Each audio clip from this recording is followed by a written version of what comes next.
Q&A.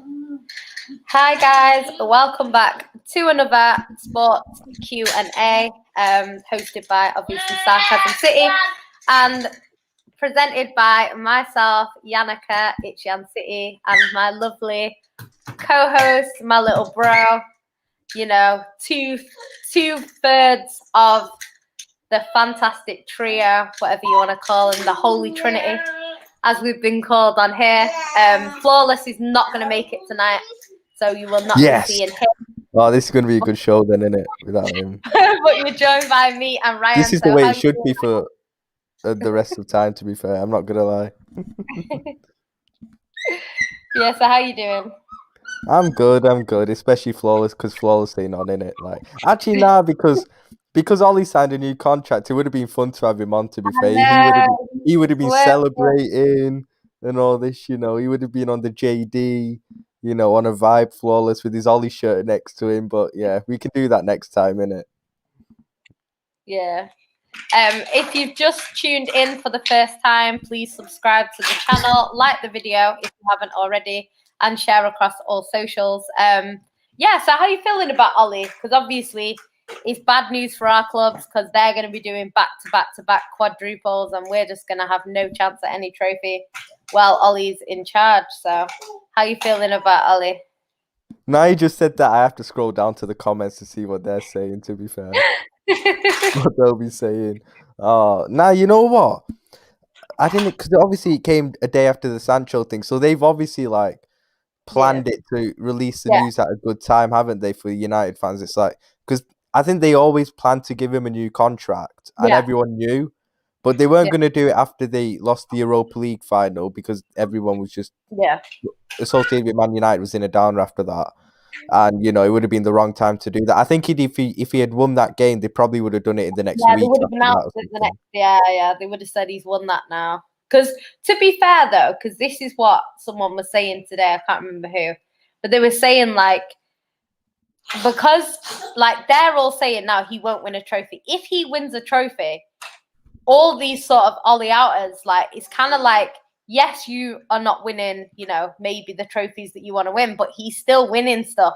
So it will be I think it's the Europa League though, and the fact that the only reason they were able to win that was because they qualified for the Champions League knockout. So it's kind of like, I don't think that should be a thing as well, where, you know, you finish third in the Champions League group and then you kind of get rewarded for failure at the end of the day. Like, it just doesn't sit right with me.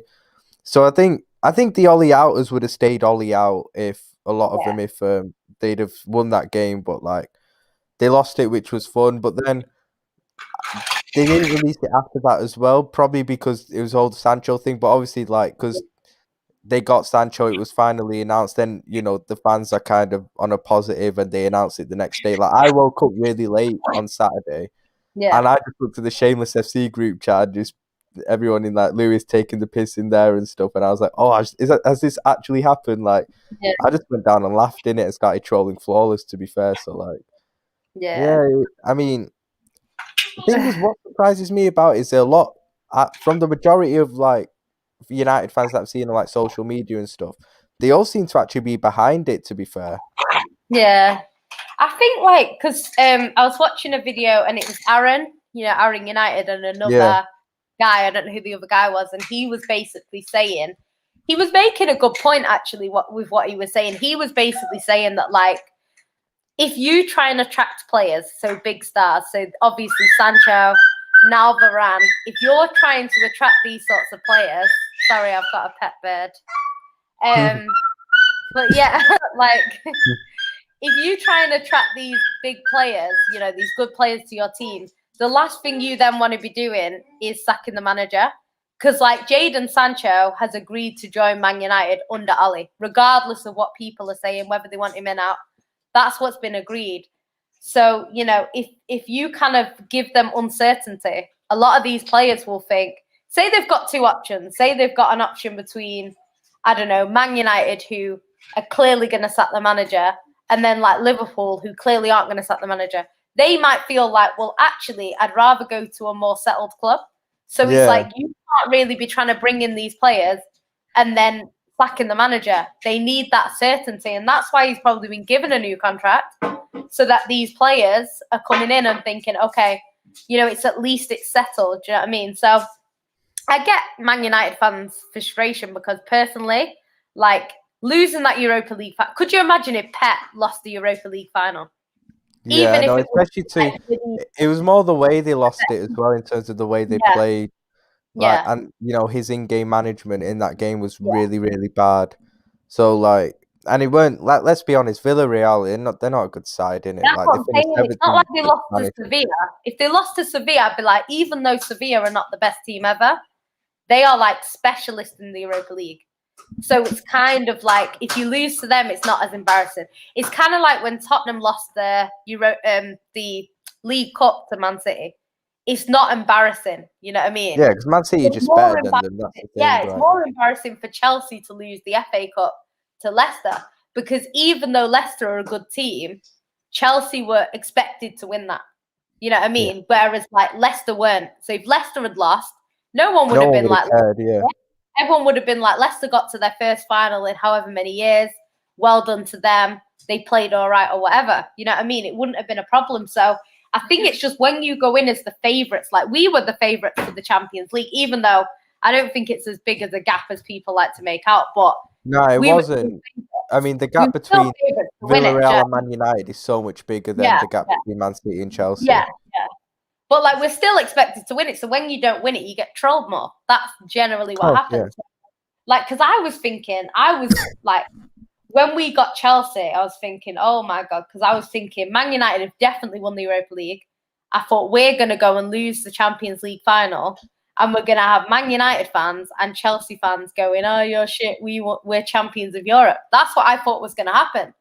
But it didn't work out like that, obviously. So, it softened the blow a little bit, because I kind of knew before the game that it wasn't going to go too well. So it's kind of like it softened the blow a little bit. But yeah, it's just one of them things. I think that for me is the biggest failure. Other things you can say, I don't know, like even going out of the League Cup to Leicester, like no, was that the FA Cup? The FA Cup to Leicester, like it was like 3-1 Leicester. Things like that. It's just like, I don't know, man. It's a bit.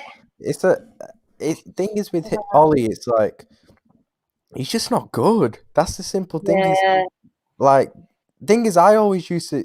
He's always been a bad coach, like, and tactically he's pretty inept. Like, he doesn't his in-game management's poor. He doesn't know his best team yet after being there for a while.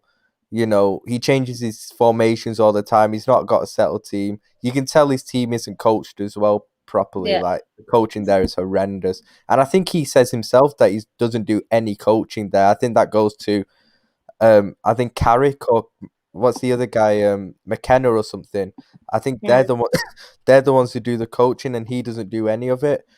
But then I always used to think that Ollie is a good man manager. But then when I think about it, he actually isn't, because he's not a good man manager. Because for me, I use the example of Marcus Rashford has been playing through injury the whole season, needing surgery, and you're overplaying him. You keep playing him when he needs surgery. That to me is not good man management. That's just being a prick. That is literally just being a prick. You're basically ruining a guy's career by doing that. And yeah, he's having surgery now, but he should have had that surgery ages ago. Yeah, so and you never know how much it's going to impact him long term. Do you know what I mean? Yeah, I mean, obviously Rashford probably has to take some blame as well for that, because he should have decided himself. It's his body; he needs to have surgery. But at the end of the day, if you're his manager, and you're a man manager, has the best interests of each player. He's in charge of that, and you've not got the best interests of Marcus Rashford at heart if you're playing him through injury when he needs surgery. So that's when I thought, he's not even a good man manager. He's actually a shit man manager as well. But so there's nothing good about Ollie. Because Pep got slated a lot this season for not playing Aguero, because he said Aguero wasn't fit, and Aguero was like, I can play, and he was like, he's not fit, like he can't play. Do you know what I mean? And it's like he got slated saying, Pep hates him and all this crap. But it's like he wasn't going to overplay Aguero when Aguero can't play that many minutes. Do you know what I mean? Like, yeah, I think he should have got more time than he did.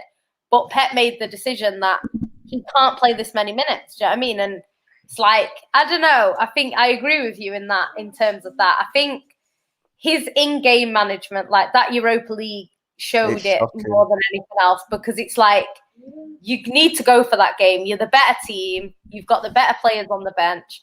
Bring your players on. If they still don't score, then go to penalties. That's all you can do. But don't wait until it's penalties.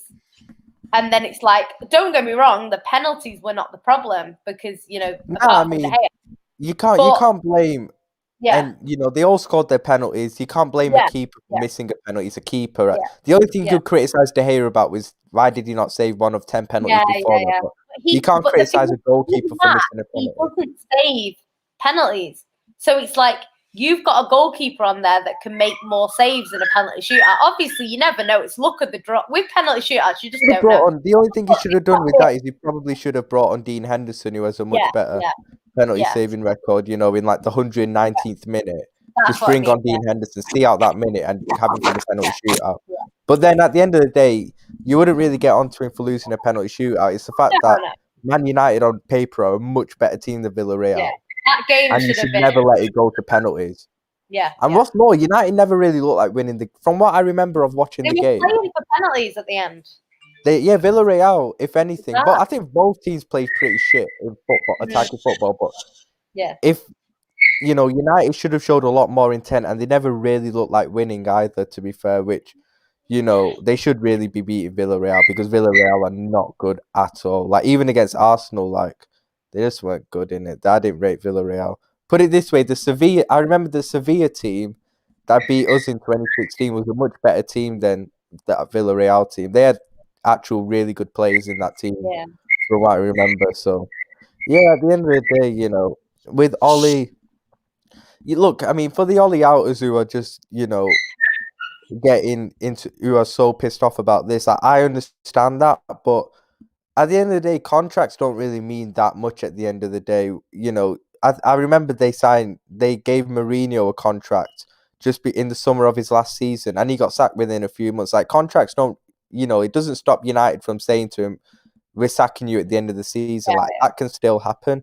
It's more about, he probably should have gone by now, to be fair, but like, it's kind of, you can see the kind of way the club's thinking, I think, which is the bad thing. You can see what their ambition is, which is kind of mediocrity in a way.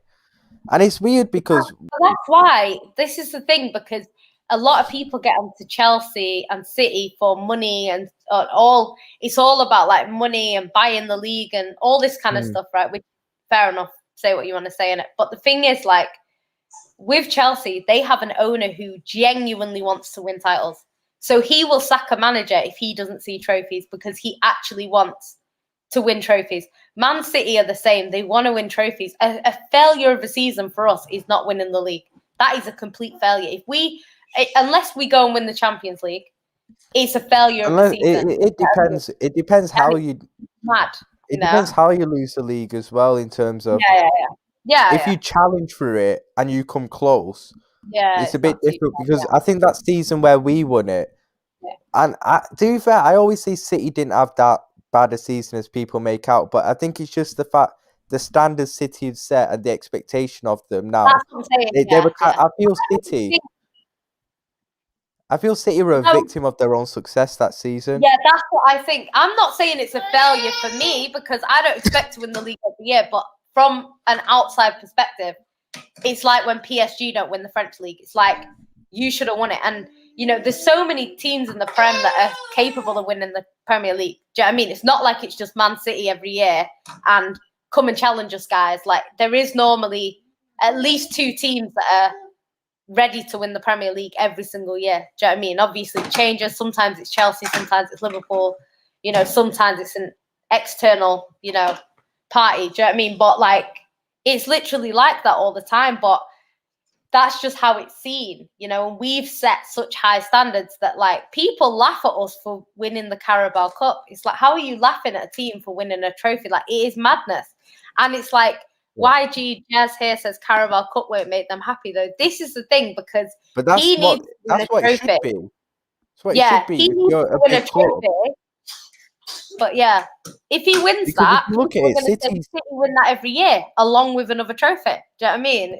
Imagine that's such a good thing, though. I mean, it's only the Carabao Cup, but imagine that feeling where you're kind of guaranteed to win a trophy every single year. Like it's a nice feeling, isn't it? At the end of the day, and what Carabao Cup does is, you know what the Carabao Cup is as well. I would rather win it than the FA Cup if you're in a title race, because if you're in a title race, you win the Carabao Cup. Obviously, this year was a bit different because it was in April, but normally you win it in February, innit? So if you're in a title race and you win a trophy in February, even though it's only the Carabao Cup, the winning mentality that gives you and the confidence and momentum, it proves. That's why a lot of the time, like when City have been in title races with us, they win the Carabao Cup in February and they go on a mad run of form. Like that's what you did in that season where you won the domestic treble and we won Champions League. When we had that title race, you won the League Cup, and you won like 14 in a row after that in the league. Like, and that's what it does for you at the end of the day. Like, I love the Carabao Cup. Like, people always say to me, "Oh, like Carabao Cup's the worst cup." I don't care, because the thing is with the Carabao Cup that I like is it, like you say, for example, you sign someone. So say, for example, Man United have now signed Jadon Sancho. Jadon Sancho says that he's come to Man United to win trophies, right? Say he goes in February and wins the Carabao Cup. He's already done what he set out to do. Okay, yeah, it's not the league. Yeah, it's not the Champions League, whatever. But he's already won a trophy, being there for what, 6 months or however long it is from the season, yeah? So it's like within 6 months, he's won that already. Then, if Man United are in a title race, that's going to push these players on to win the league. You know what I mean? And it's easier to win the league when you've got an experience of winning. I think why Tottenham struggle so much is because they haven't got that first trophy. You know, they haven't got that, oh, remember when we won this? Like even Arsenal, because look at Arsenal, because Arsenal haven't been great, but they've been winning the FA Cup, quite regularly, really, considering. And it's like, it's because they know how to win it. They've won it before. It's not, they go into it thinking they can win it. Some teams go into the Premier League every year thinking we're never going to win the Prem. It's like, and then you've got some teams like Leicester that just thought, you know what, they didn't think they were going to win it. It's only when they kind of got like halfway through the season, they started thinking, wait a minute, we could do well here. And then when they got to the end, they were like, they saw that everyone else was kind of not at their best and whatever, and they just went for it and ended up winning it. You know what I mean? But it's just one of them things. I think I do like the Carabao Cup because of when it is. If the Carabao Cup final was the same time as the FA Cup final, it's different. It's a bit different then, then it's a bit, It's from any cup, do you know what I mean? But when it is, it's great for mentality, and that's why Pep loves it so much. It's not because he loves the League Cup and he wants to win the League Cup every year. He just loves the fact that you get one trophy in the bag, because the amount of pressure that's on City every season to win a trophy, if you get rid of that pressure in February, makes the rest of the season easier. You know what I mean? So it's just, for me, I really like the Carabao Cup. Like and the thing is, people make out, I know people say they play their second team and stuff like that, but really you only do that when you're playing against someone that you know you can beat. I think most teams do play their second team in Carabao Cup, but when you get to the semis, then people start getting a bit stronger. Yeah. But then City's squad is so strong anyway that their second team is better than most, other teams. Teams a lot of the time. The thing is, though, it is the teams in the league, so it's not like we're playing non-league teams to win it. It's the Premier League teams. Like the FA Cup, you could literally get to the FA Cup final without playing, a Premier League team. If you got draws that sort of, you could end up with like Millwall, then you could end up with like, I don't know, like Bury or something like that. You could literally get to the final because I remember there was one year where we played, who was it? No, Arsenal lost in the final to Bradford. That was years ago. I remember. Birmingham it was, I think. I remember that game. That was like 20. The game that they lost to Bradford, I think it was the semi-final, and they lost. Yeah, I think they lost to Birmingham because I remember Birmingham winning it. Birmingham in a final, and then they lost to Bradford City in I think it was a semi. It probably an earlier round or something, yeah. Yeah, it was because I remember that. So this is the thing, you can get teams like that. So it's like the FA Cup is obviously seen as harder to win because it's so many, and I think it is, like, from a City perspective, we don't do that well in the FA Cup. Do you know what I mean? But it's just one of them things where it's kind of like it's the luck of the draw. In any cup competition, it's the luck of the draw. Do you know what I mean? Yeah. Yeah, and big up Indiana as well. He says, as if you want a manager going into a season with everyone guessing about the manager's stability. It's the right thing to do. If he doesn't hit targets, he'll be sat pretty simple, really. Yeah, I agree with that. I think, you know, you either had to give him a contract or sack him. In my opinion, and a lot of Ollie out rival fans, you probably should have sacked him. But if you are planning to keep him, they're giving him the contract was the right decision. Yeah. And like I said before, contracts, you know, if things don't go right for him this season, he will be sacked. Like, just signing a contract doesn't mean you can't get sacked. Like, you can, in it. And it's like, and it happened with Mourinho, I think, like I said, at United. But I think with Ollie, it's like, you know, it's such a big season for him because he's got Sancho. He'll probably get Varane. He's getting everything that he's asked for. He's been back. If you actually look at the amount of money, I forgot what it was that he spent at United. He's been backed a lot, and there's kind of no excuse anymore. Minimum, I actually think winning, if he wins like a Carabao Cup, I don't think that's enough. I think he has to put minimum. He has to challenge for a league. Yeah. It's got to be, what a lot of United fans are saying is that he needs either a title race, and not a title race as in you're in it and then you're not in it. Like, literally, I'm talking you get to the end of the season and you're in a race. So in the last month, so in March, April. In the last 4 games, you are in the... You're still in the title race, I'd say in the last 4 games, you're in with a genuine chance of winning the title. That's a title race. Yeah. Because that's minimum, he has to do that. That's 3, 6, 9, 12. That's 12 points. So within the last 12 points, you should be able to, you know, win it. That sort of thing. And you could say go further in the. He can't be going out in the group stage of the Champions League. No, he can't be going out in the group. He either has to do minimum. He has to either get to like a semis of the Champions League, or put a genuine challenge for the title. Minimum, even if he doesn't win any, he has to do either one of those two. Because what you have to remember, it is hard to win any of those two trophies. Like, it's not easy. You know, it's not easy. But at least really put in a genuine challenge. It needs to be, because the thing is, based on like what he did last season, obviously there was a situation where it's like Man United were actually top of the league, but no one expected them to. No one expected them to go on and win it. You can't have that team that he's got now, and no one thinks you're going to win the league. You can't. It's, you know, and I know like he's not tactically, like, because the thing is, you've got Klopp who's good tactically. We've got Tuchel who's good tactically. You've got Pep. That's the thing. United on paper have a team. Too good. That's why he starts with his foolishness. He overthinks everything. You know what I mean? But the thing is, with United, it is like they've got, because they will end up getting Varane. They've got Sancho in now. They've got a squad and a team that is good enough to challenge those teams. But the problem is, do I see Ollie finishing above Klopp, Pep, and Tuchel all in the same season? I don't think he's good enough to. Those managers just are so much better than him. It's mad. And this next season is actually going to be really, really interesting. It's going to be interesting because I think, because the thing is, the way Chelsea are, Tuchel's under pressure as well. People think he won the Champions League. That's not how Chelsea work. They don't. Like, let's say if Tuchel's out of a title race by Christmas, they could actually sack him. Yeah.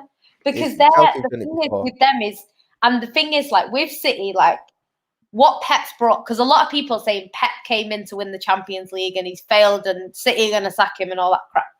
It's like, the thing is with Man City obviously under Mancini, we obviously weren't winning stuff. He came in, he won us the FA Cup. The next year he won us the league.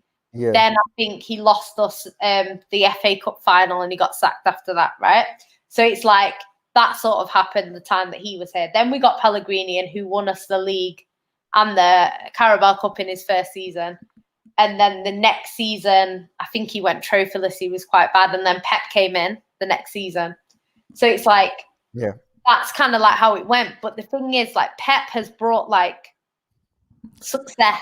Do you know what I mean? Sustained success. Like City, at the start of a season, you expect them to win something. Like, we're getting trolled for not winning a quadruple. Like, that's the standard that Pep set, where people are laughing at us for not winning all 4 competitions. Like, what? Like, it's never even been done before, but people are still laughing at us for not. I've got Arsenal fans laughing at me. I remember that. Remember when me and you did? Was it the?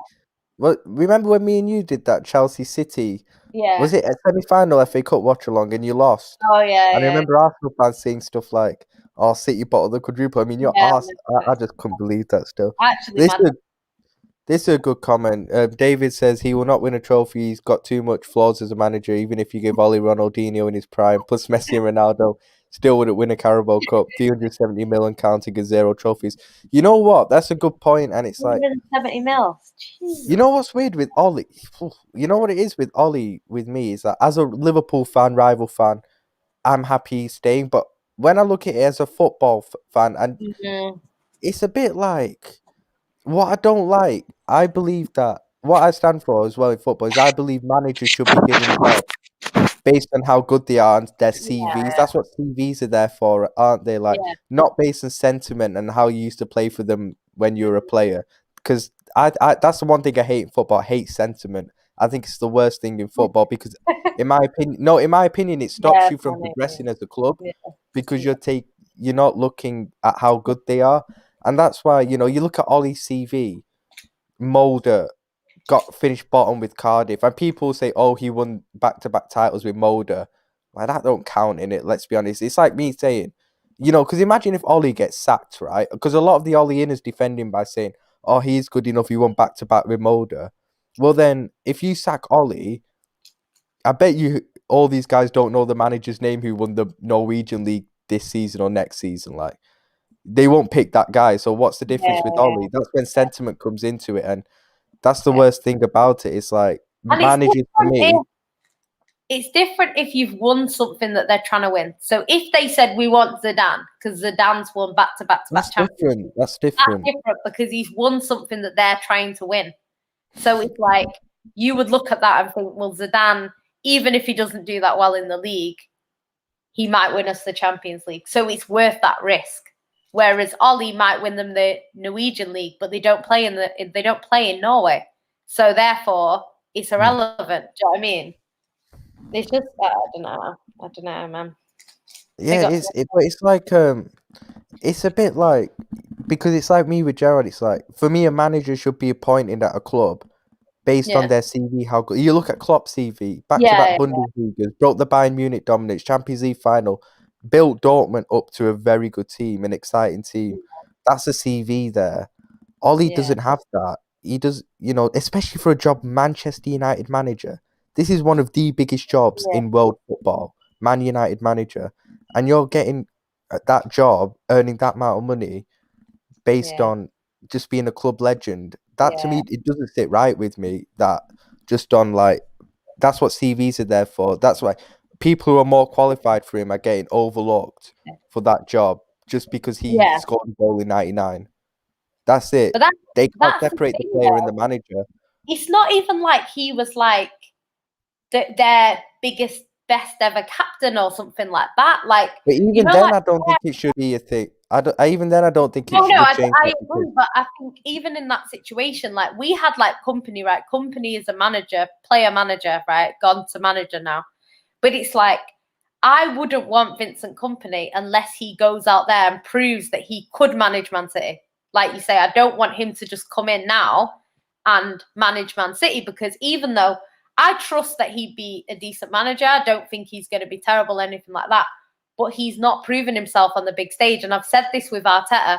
The job was too big for Arteta. You can't go from Pep's number 2 to managing Arsenal, because Arsenal, even Pep with Arsenal, I'm not saying he would he wouldn't be a good manager because he's always going to be a good manager, but he would struggle because the team that Arsenal have are not necessarily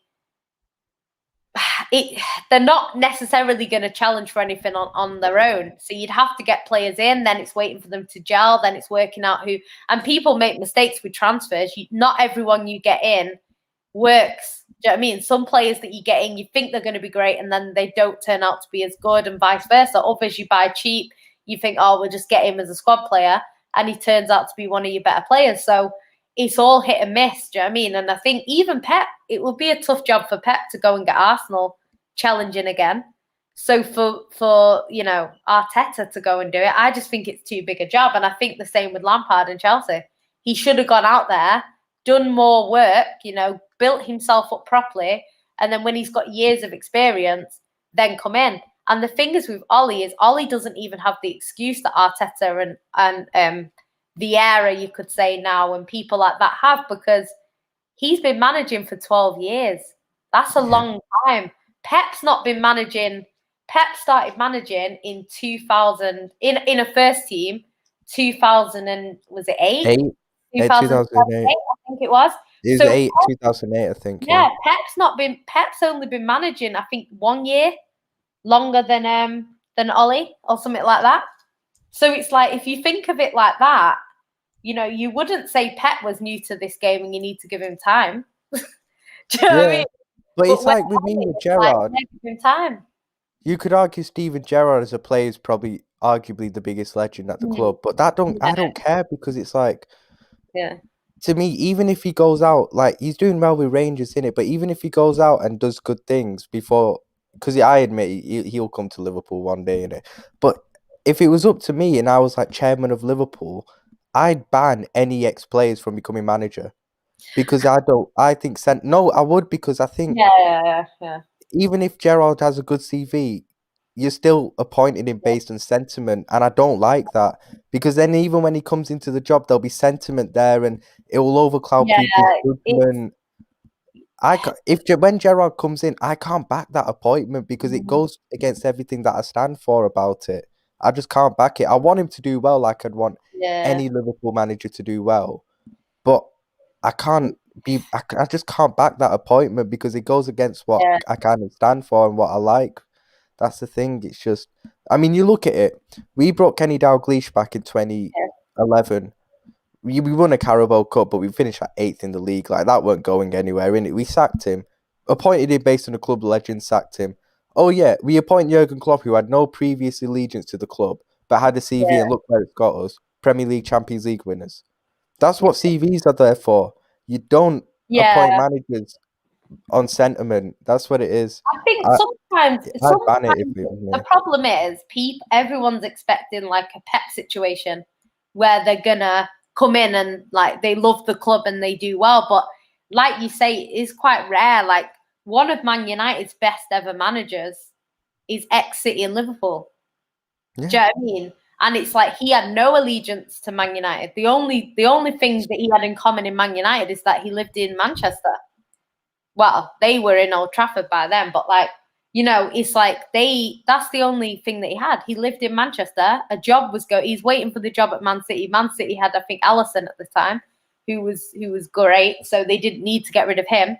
So, he was looking for a job and the Man United job came up and he took that instead because he lived in the local area and he became one of their best, their best managers ever. You know what I mean? But it's like, he had nothing to do with with Man United. Like, nowadays it'd be less likely because I think someone like that, like, I can't see Vincent Kompany going and taking the Man United job. I couldn't see it. Yeah, I think now it has become a lot more. Yeah, it's a little bit. You might get like the oldies, like your Mark Hughes, your Steve Bruce's that would do it, but I think nowadays, like.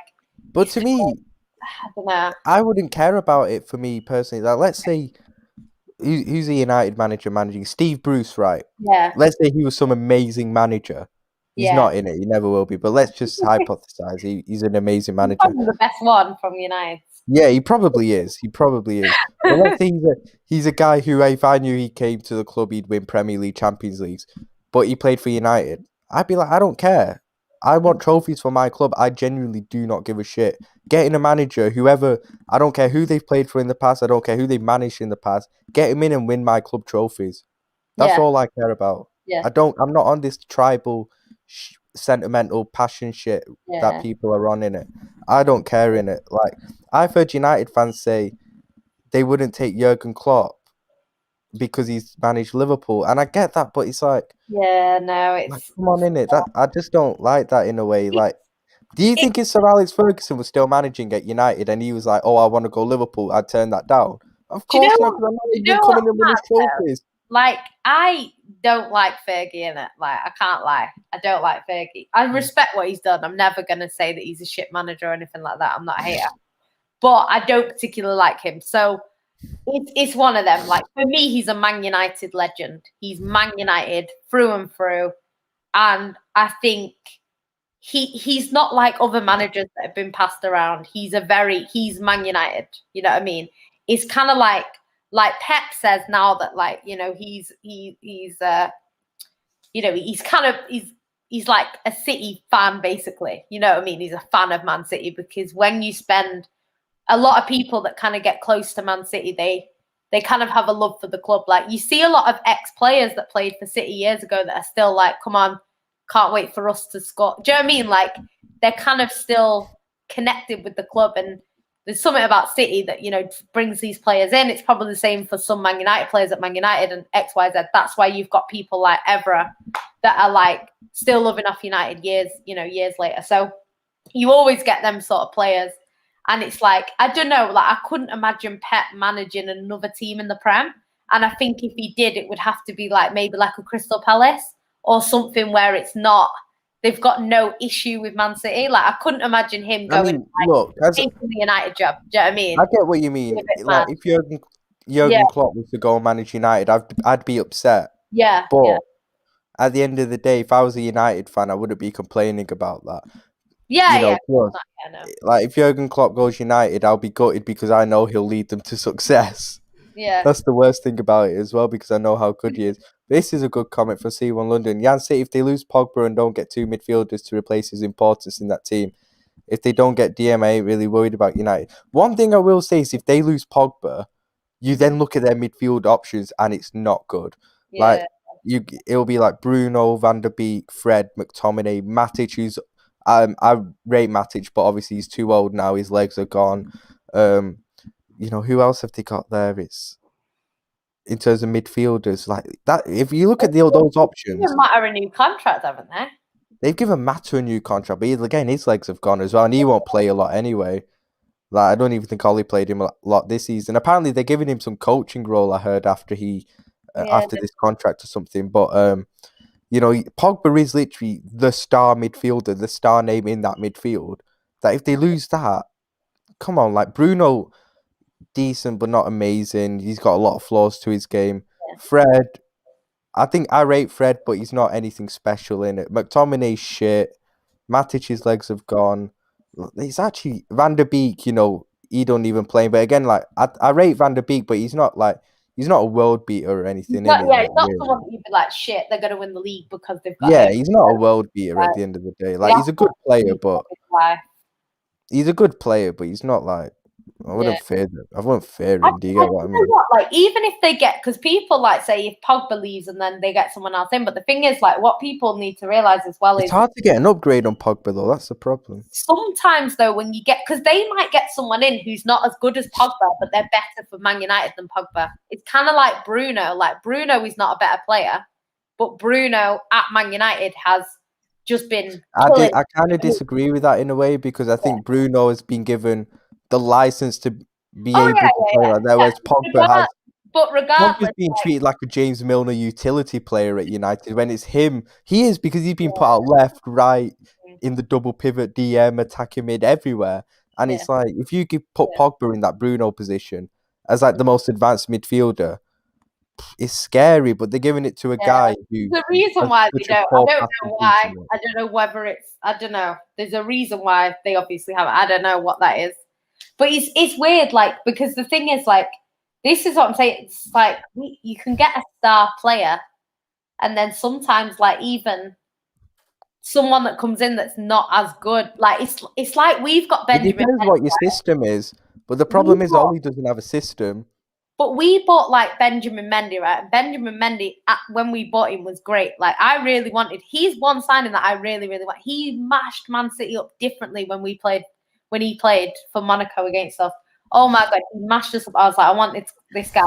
He came in. He did really well in his first sort of part of the season. Because I remember when I was watching. What brought it back was when I was watching All or Nothing. And like all the commentaries, like Mendy, goal, like it was like he was just affecting everything. And then he got injured and he's just fallen off a cliff. But the thing is, like Zinchenko, you would never expect Zinchenko to be solid for Man City. Like when we got him for like 1.7 million, you're expecting a squad player, someone that's going to come in, play a few games, help us out when we need him, and that's it. And he came in and he's been solid at left back for us. So this is what I'm saying. Like sometimes it's players that you least expect that like can step up and win you the league. If you know what I mean. The difference is with Zinchenko though. Zinchenko's under a great manager, great coach who's got a system and a style of play there that you can put, players in different positions, but the system's still there. Ollie don't have a system in it, so it's like you're purely reliant on individual brilliance. But your most talented player, you're playing out of position and playing him in everywhere. Like that I don't get it in it. If you're gonna rely on individual brilliance, at least play him right in it, like at the end of the day. And this is a good comment. Ryan, our fans love comparing Ollie to what Klopp has done, even though Klopp had a CV before Liverpool. Thing is, all I hear United fans say is like, oh, look at Klopp didn't win a trophy for his first 3-4 years, whatever. But what you have to remember is he was backed a lot less in those years than Ollie. Didn't have as good a team, inherited a worse team on paper, in my opinion. And actually, no, it's not even an opinion. It's a fact. You go look at the team Klopp first lined up in his first game and compare it to the players Ollie had. It's not a competition. Ollie had much better players. And then, but you also look at the way we played as well. We played much better attacking football. We just knew we were a few players away from competing, and we had a system and a style of play. We could see the direction Klopp was taking us, and we just needed a few certain players like a Van Dijk, Alisson. And when we got that, we went and won the trophies with. And also, like you said, Klopp did have a CV. So, like, when we weren't winning and there might have been a few doubts, we could at least say, well, look at what Klopp did at Dortmund. Just give him time. He can do that because he's proven it before. But it's the same. Before. It's the same. Like, if you buy, like say we buy Harry Kane, right?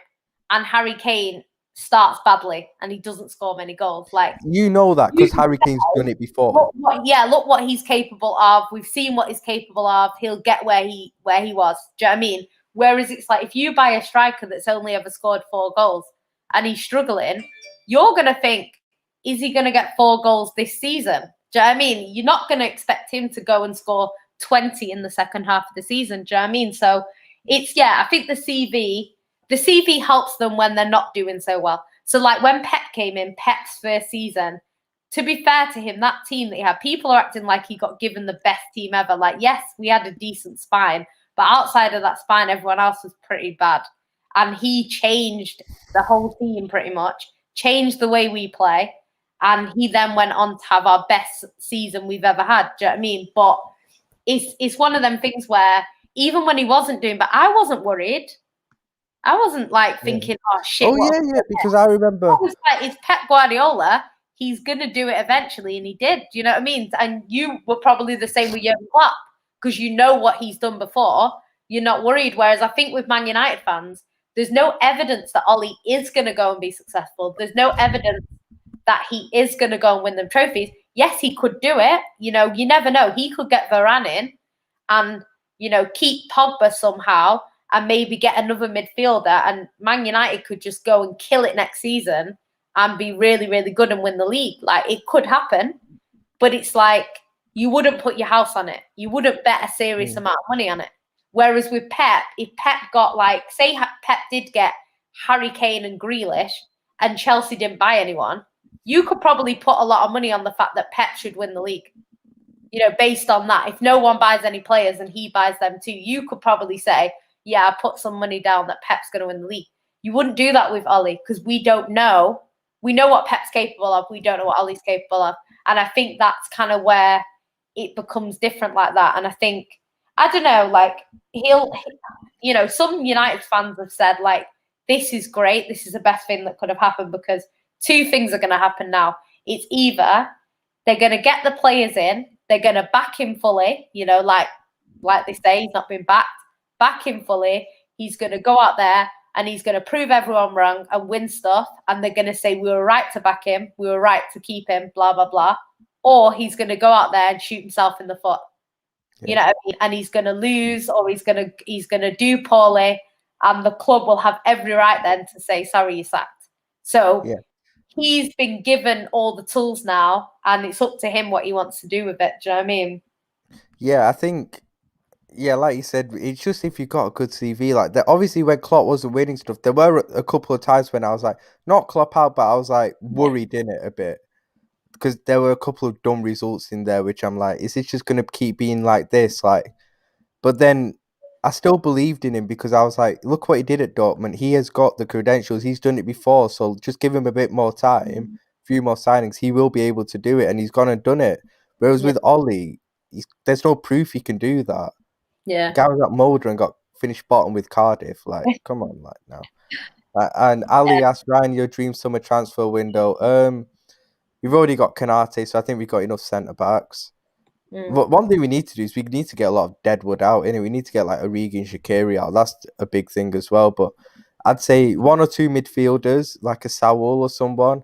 I also think we need another attacking player. So whether that is a wide forward or someone through the middle. Because Origi and Shaqiri aren't good enough squad players. And I think we need a bit more extra depth there.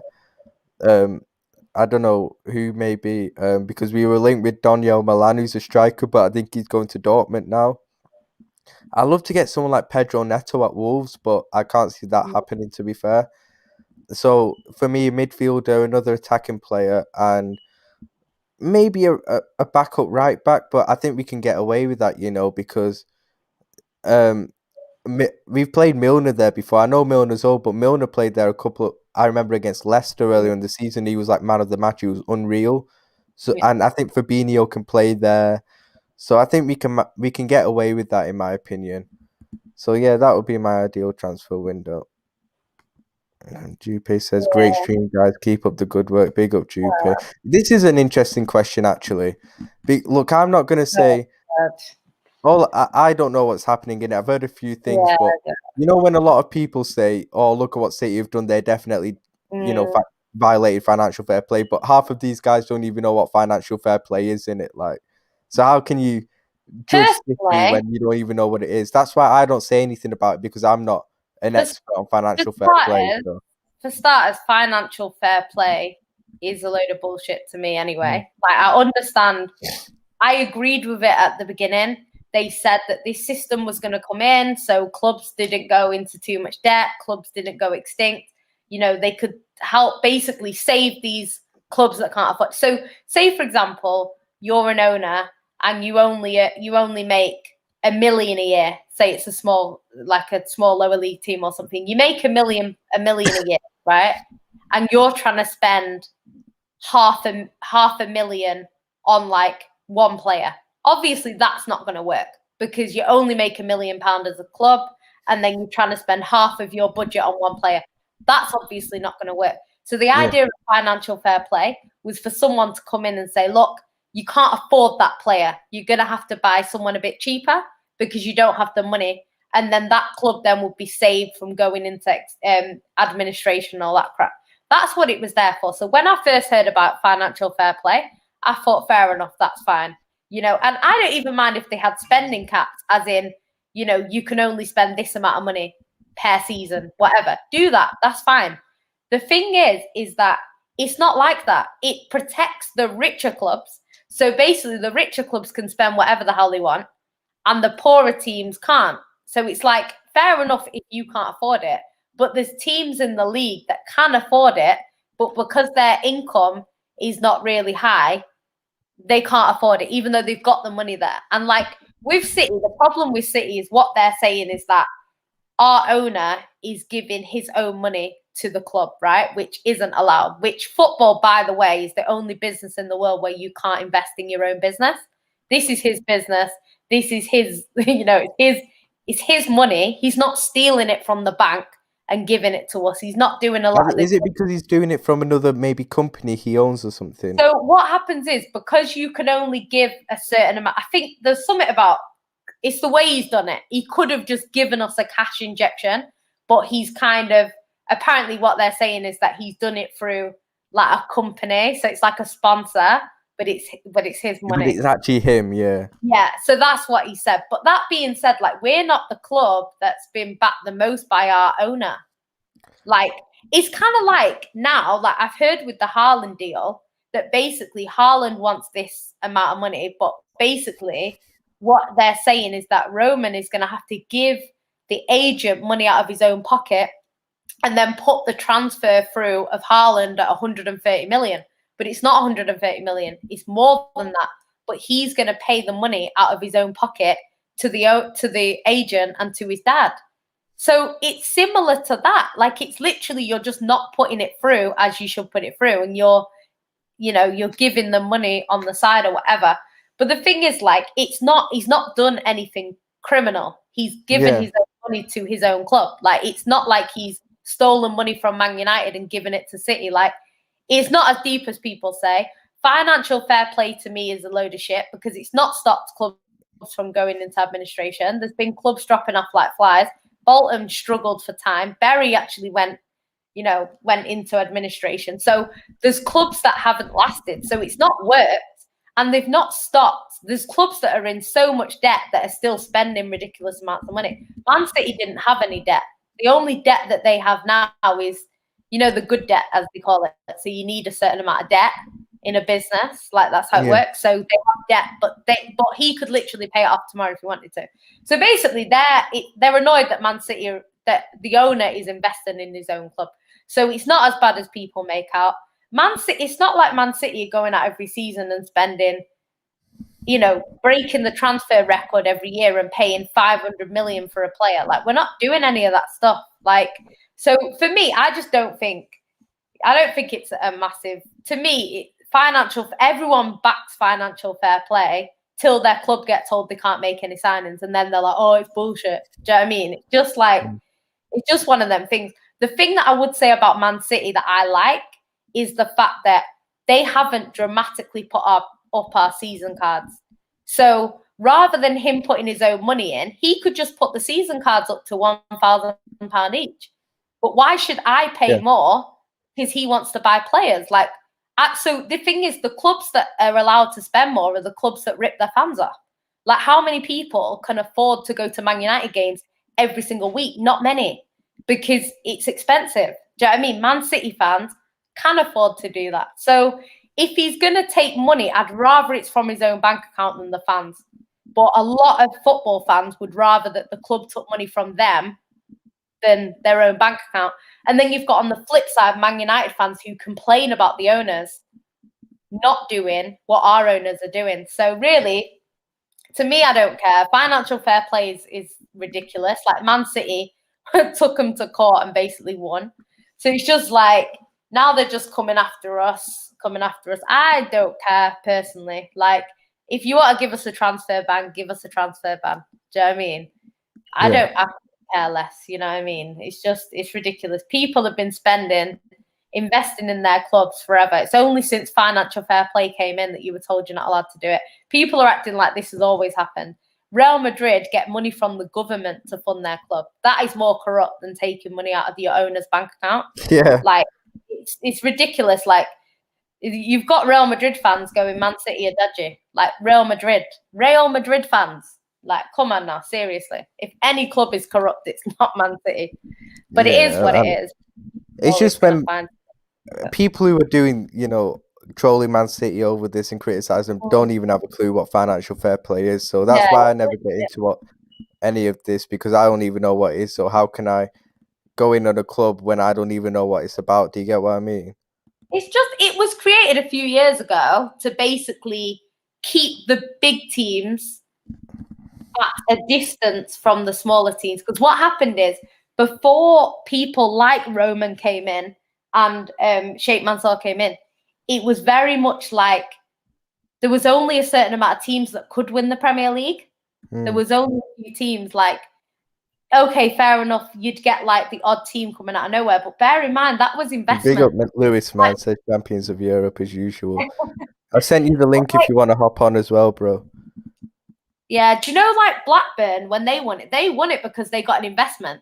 They got players and then they won it. Do you know what I mean? Yeah. So it's just like everyone, you had to get an investment to win it. And, you know, people basically complained it's not fair that other teams have a chance. And, you know, that's what it is. It's a lot of it is like, it's just weird to me. It doesn't, I don't have time for it. If they want to ban City, and I don't really care. Second division, I'll go watch City play every week in the second division.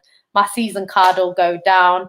It'll still be the same fun. And they will be cheaper, to be fair. Yeah, but it'd be a good time. Like that's one of the good things when not like other fans. Like you know what? That's one of the good things. You know when like you don't get European football and stuff.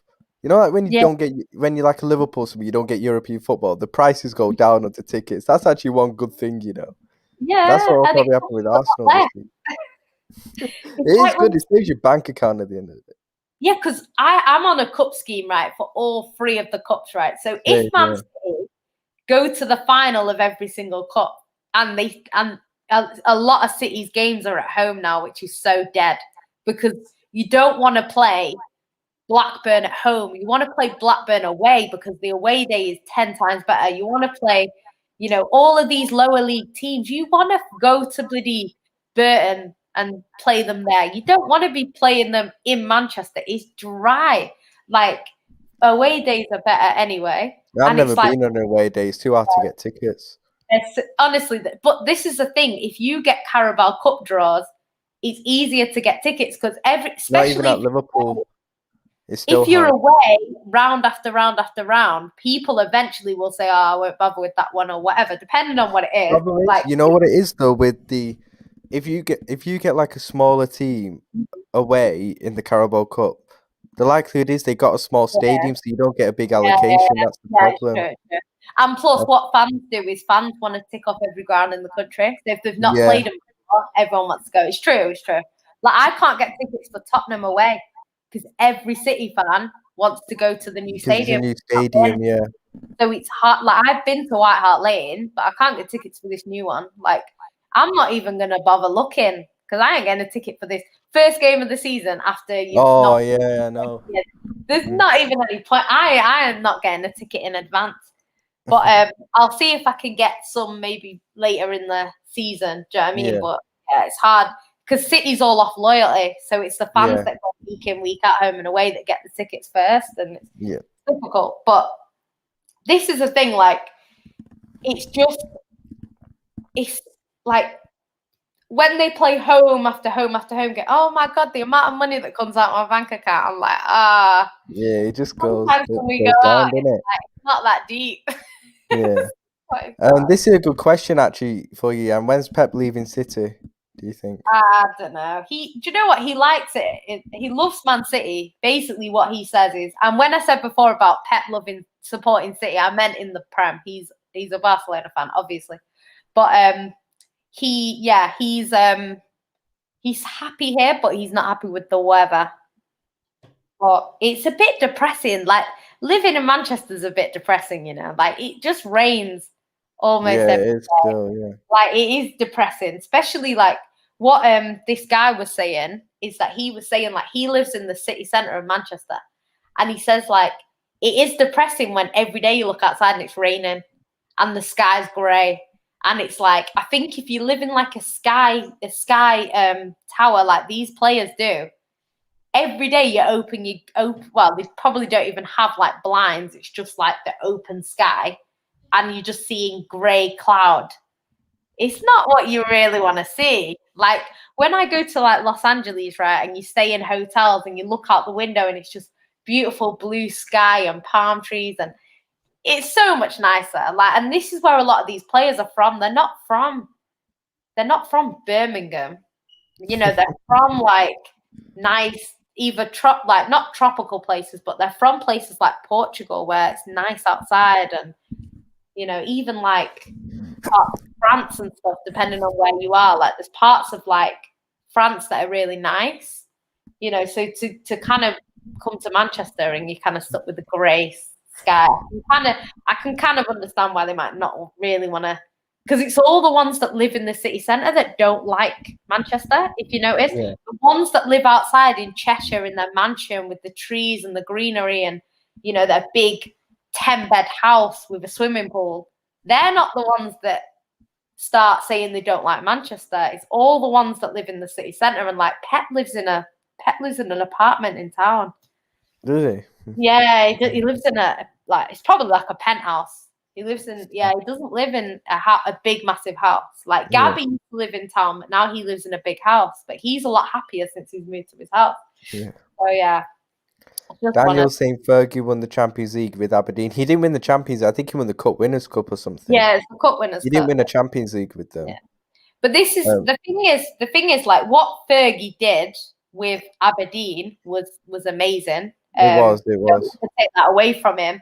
That being said, because Man United fans say City have never won a European Cup, but then they say Fergie's won a European Cup with Aberdeen, both can't be true. Either City and Aberdeen have both won a European Cup, or he didn't win a European Cup with Aberdeen, which he did. He won a European Cup. It's not the difference between, for anyone that doesn't know, the difference between the Champions League and the Cup Winners' Cup is basically the Champions League, I believe, used to be the first two teams. So I think it was the winners of the Premier League. No, the Champions League in like the 70s and 80s, I think it only used to be the top team. Yeah, so it was the winners of the Premier League would go into that. And then second place would UEFA Cup. And then I think in the 90s it became the top two teams. Yeah, so I think the original European Cup, which wasn't called the Champions League, and the first division, obviously the Premier League now, the winner of that would go into the Champions League But then there were times when, because I remember when Liverpool won the first European Cup, and I think they finished second in the league that season, but because they'd won the European Cup, they got to go in it again to defend it, because you have to go, and obviously if you win that trophy, obviously the winner, the winner you get in as well. And I think they used to invite some people, because Man United got invited in the first time they went in. They got invited in it. It was something like that. I forgot I don't know what it is with United when they did it. There was something Chelsea there. got invited and Chelsea refused. Chelsea rejected it or something, I think. Yeah, because basically all the English teams said that they were not going to join European competition. They said, we're not going to do it. And they came and offered Chelsea, and Chelsea said no, and Man United said we'll go in. But then Man United got rejected because they didn't have floodlights. So they asked Man City, can we borrow your stadium so we can go in Europe? And Man City said, yeah. That's why when like United fans are trolling Man City about Europe, it's like you wouldn't actually have ever got into Europe in the first place if it wasn't for City. Like everything else, you know what I mean? Insert thing there without City, and it's half of their history. But, it's mad because it's like they used to do stuff like that. And then the European Cup Winners' Cup, that was you had to win a cup. So you had to win the FA Cup to get in there. I don't think the League Cup was around at that time. So I think it was just the FA Cup. If you won the FA Cup, you went into the Cup Winners' Cup with all the other cup winners from across Europe.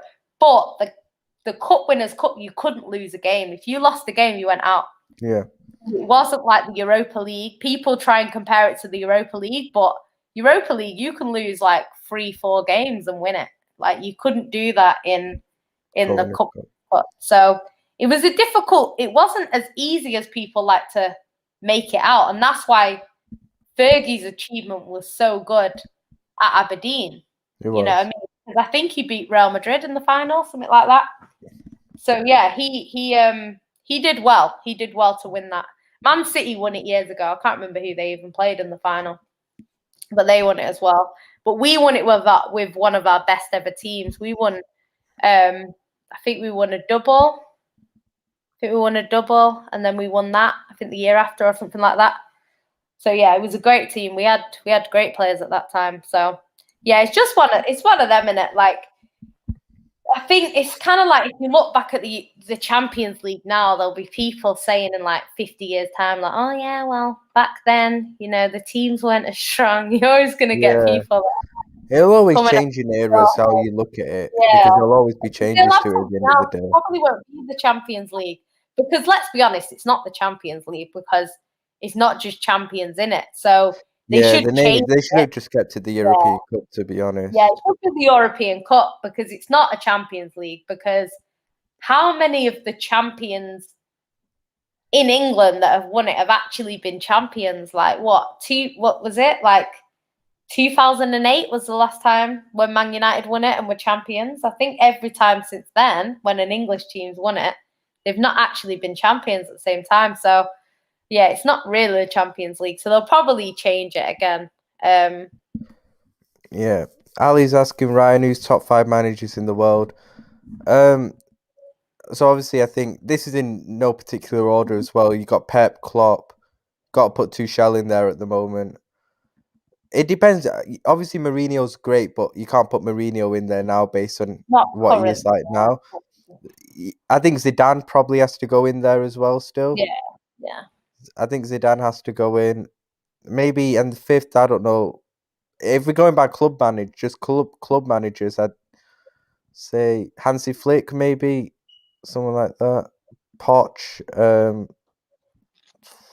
Ancelotti. Do you know what? It depends on what you base it on. Because that's the thing. Would you put Ancelotti in there still? That's the thing. It depends if you're talking about now. If you're talking about currently right now, then it's got to be managers that are performing at the highest level, which is winning trophies. Big up Ryan S, man. But then if you're talking all time, obviously that's a completely different conversation. Because if you're talking all time, you definitely won't put Tuchel in.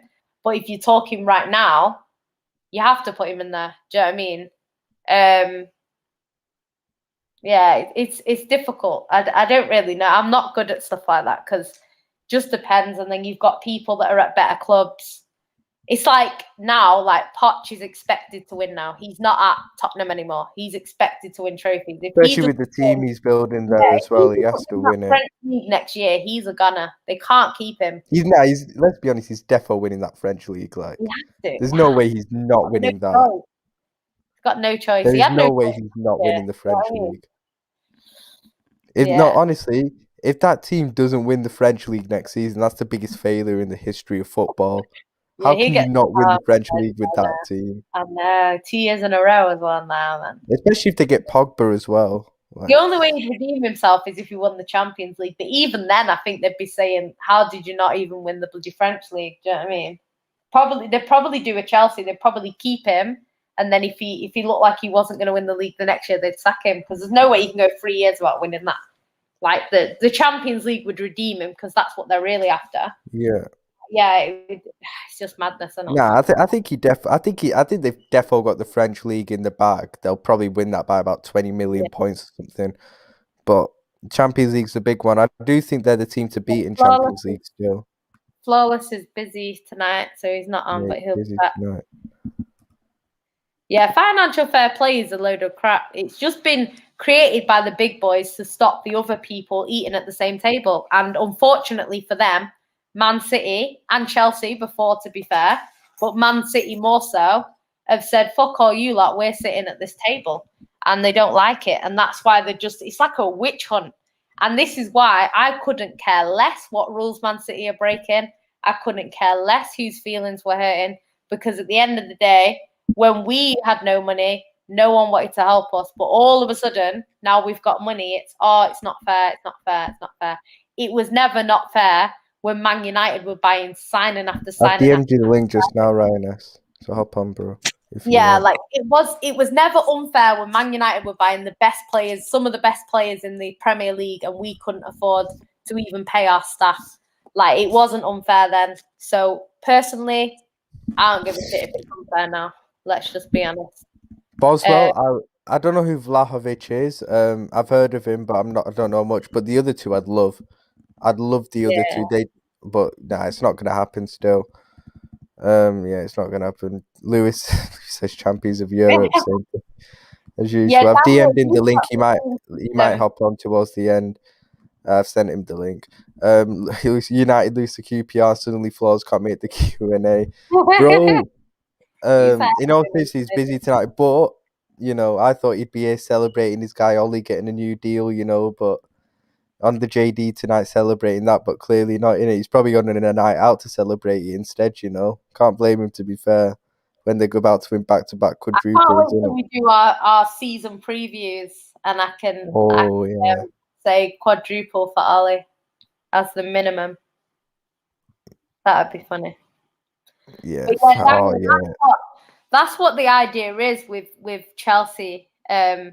Is to like build up the youth system so that you can generate your own money, and that's what City do. City's is slightly different because we've actually got quite a lot of clubs, so it's a little bit different. It's not just Man City. We've signed 2 Brazilian players. One is that KK guy that's supposed to be like the next Neymar. He looked good anyway. He's gonna apparently go straight into the academy. They're not sending him on loan. They're putting him straight in the Man City under 23s, apparently. And then his teammate, I believe, he's gone to join our French team. I think so he's gone straight there. So he will probably be sold. I think with Keiki, however you say it, I think City want to keep him. So I think he's going to go straight in. But obviously, if he's not good enough, then he'll probably just go out on loan, and then eventually someone else will sign him. So yeah, it's a good way of making money. But yeah, no doubt if City start making serious money from it, they'll put in some sort of clause where you can't sell youth players for over a certain amount of money or whatever they're going to try and do. So yeah, it wouldn't surprise me if they put a stop to that. If City, because I know Chelsea are making quite a bit of money. And City have started to make. I think City have made 100 million without selling a first-team player, or we're on our way to make 100 million without actually selling any of our first team. That they're not going to allow that to happen for too much longer. So we'll. Do you want to do a combined 11, or should we just leave that? What? City Liverpool. Oh god. Oh, of all time, I hate them. Oh, of all time. No, I'm not doing all time. I'm not doing all time, no. Yeah, no. If it was combined 11 now, I don't know. Maybe you'd have too many arguments on that, you know. Yeah, maybe. You'd have so many arguments. You know, on the first ever show I did on YouTube, it was a City preview. We did one then. That was when I managed to get a few in there, to be fair. I don't know if I'd get a lot of them in there now. Would I get a Thiago in there right now? Probably not. Even though I think he's good enough to get in. Would he get in ahead of Fabinho, Gundogan and De Bruyne based on their form? Probably not. So it'd be a lot different, to be fair. I wouldn't put Salah in. And sometimes it's preference, though, as well. Yeah, exactly. Like Mahrez or Salah, even though we'd have an argument over the goalkeeper. Yeah. The goalkeeper would be a big one. Yeah, let's just leave that. Let's leave that until Liverpool plays City in October. We'll do it then. I can't be asked for that. We'll do it then. Yeah, we'll do it when Liverpool plays City in October. We'll do like some Gialden meets the new Liverpool show we're planning to bring out, and we'll do it then. Yeah. Ryan, you know Klopp's favourite player at Liverpool, Van Dijk. I don't think it is. I think it's probably Firmino. He loves Firmino. It's Firmino. Who else? There's someone else who he loves as well, but I can't. Huh. He loves all of them, to be fair, but there's someone else and who he really loves there. But who is it? He loves Henderson, but I'd say he loves Firmino because even over the years, he's always praising Firmino in post-match press conferences and stuff. Like, he loves that guy, to be fair. I think you always have it's like when you go to work, you always have a work colleague that you get on the best with. So it's bound to, like, you're bound to have a player like, for Pep, it's definitely Sterling. He loves Sterling. Like, honestly, no other player in Man City, if they're out of form, is starting in a Champions League final. I'm not being funny. No one else. It's only him. Do you know what I mean? Question for you, Andy. You see Vincent Kompany managing City? I'd love to see it in the very far future. I wouldn't want to see it anytime soon. He'd need to go out there and prove himself first. Maybe manage, like, because obviously he's in the Belgian league right now. So maybe if he continues to manage Anderlecht and he does well with them, then maybe move over to like maybe a German team. and then see how he does there. And then if he does well there, you know, then maybe we can look at him coming to City. But yeah, he's got a long way to go, I think. Same with like Vieira was expected to sort of come in, you know, eventually. But you know, it's too early. It's too early. So we'll see how he does with Crystal Palace. If he does well, you know, and Pep leaves, then maybe there's an opportunity. Who knows? But you know, we'll have to see. I'll introduce, you know, the young OG, my guy. You know, same name as me, so that's always going to get him extra points. As Jan City said, her favourite Raya, and I'll get onto her about that after. We'll have to have words after about that. But yeah, you know, knows his stuff. You know, especially for his age as well. When you know, if you knew his age, you think, whoa, but he knows so much. He's very level-headed as well. So introducing my guy Ryan S, my bro. How you doing? I'm good, man. How you guys doing, man? Yeah, man, good, man. Yeah, so you know, we'll go to this. You know, Boswell says top 5 in the world is Klopp, Pep, Hansi Flick, Ancelotti, Tuchel. Who would you say is your top 5 in the world managers right now? Can't argue with that, really. Right now, Yes, good top 5. We speaking like right now or overall? Right now. Saying right now. I think the Dan over Ancelotti right now, though. Yeah, I'd probably say now. that. I think he's still good, but I don't know if he's as good as he was before. Yeah. Not too sure, but we might see because he's at Real Madrid. So a lot better than Everton, but I'd say probably Pep first. Tuchel / Hansi Flick second. Klopp. Who else? And then maybe Conte. Conte is very good. Conte is a shout, yeah. He's a shout. Yeah, and then Ancelotti as well. I don't know. So my top 5 probably be Klopp, Pep, Tuchel, Conte, and Hansi Flick. Unless I forgot someone. Because the thing is with Ancelotti, like Ancelotti's record speaks for himself, and I think now he's at Real Madrid, we're going to see the best of him, especially because he's got sort of unfinished business. We're going to see the best out of him. But I think with Everton, like, I don't know, Everton are a bit of a weird team though, aren't they? Because like they seem to have a good team, but then they just like they'd go and beat like a team like Arsenal that you wouldn't expect them to beat, and then they'll get beat at home by Fulham. So they're a bit of a weird side, and it's like, I don't know, like I know the league was a bit of a weird one, but I think I don't know, it's hard because if you look at the teams that finished above him, you know, it's hard to see how much higher they might have finished, but at the same time, it's like you think, I don't know. It's a weird one. Also, like they always like before the season starts, they always have like a very, very good squad. When you see it. Last season, was it last season? I think it was last season when everyone was speaking about how good their transfer window was. Everyone was like, midfield, they had Decore, Alan, James Rodriguez, and then they started the season off so well. And then every season, all the time when the season starts, they always have a very, very good team. Hungry players who've got experience, but and then it just all goes downhill, and then they never like Everton for a long time have just been trying to get into that top 6 and try to cement it, but they always fall short no matter how good their squad is or manager is. Yeah.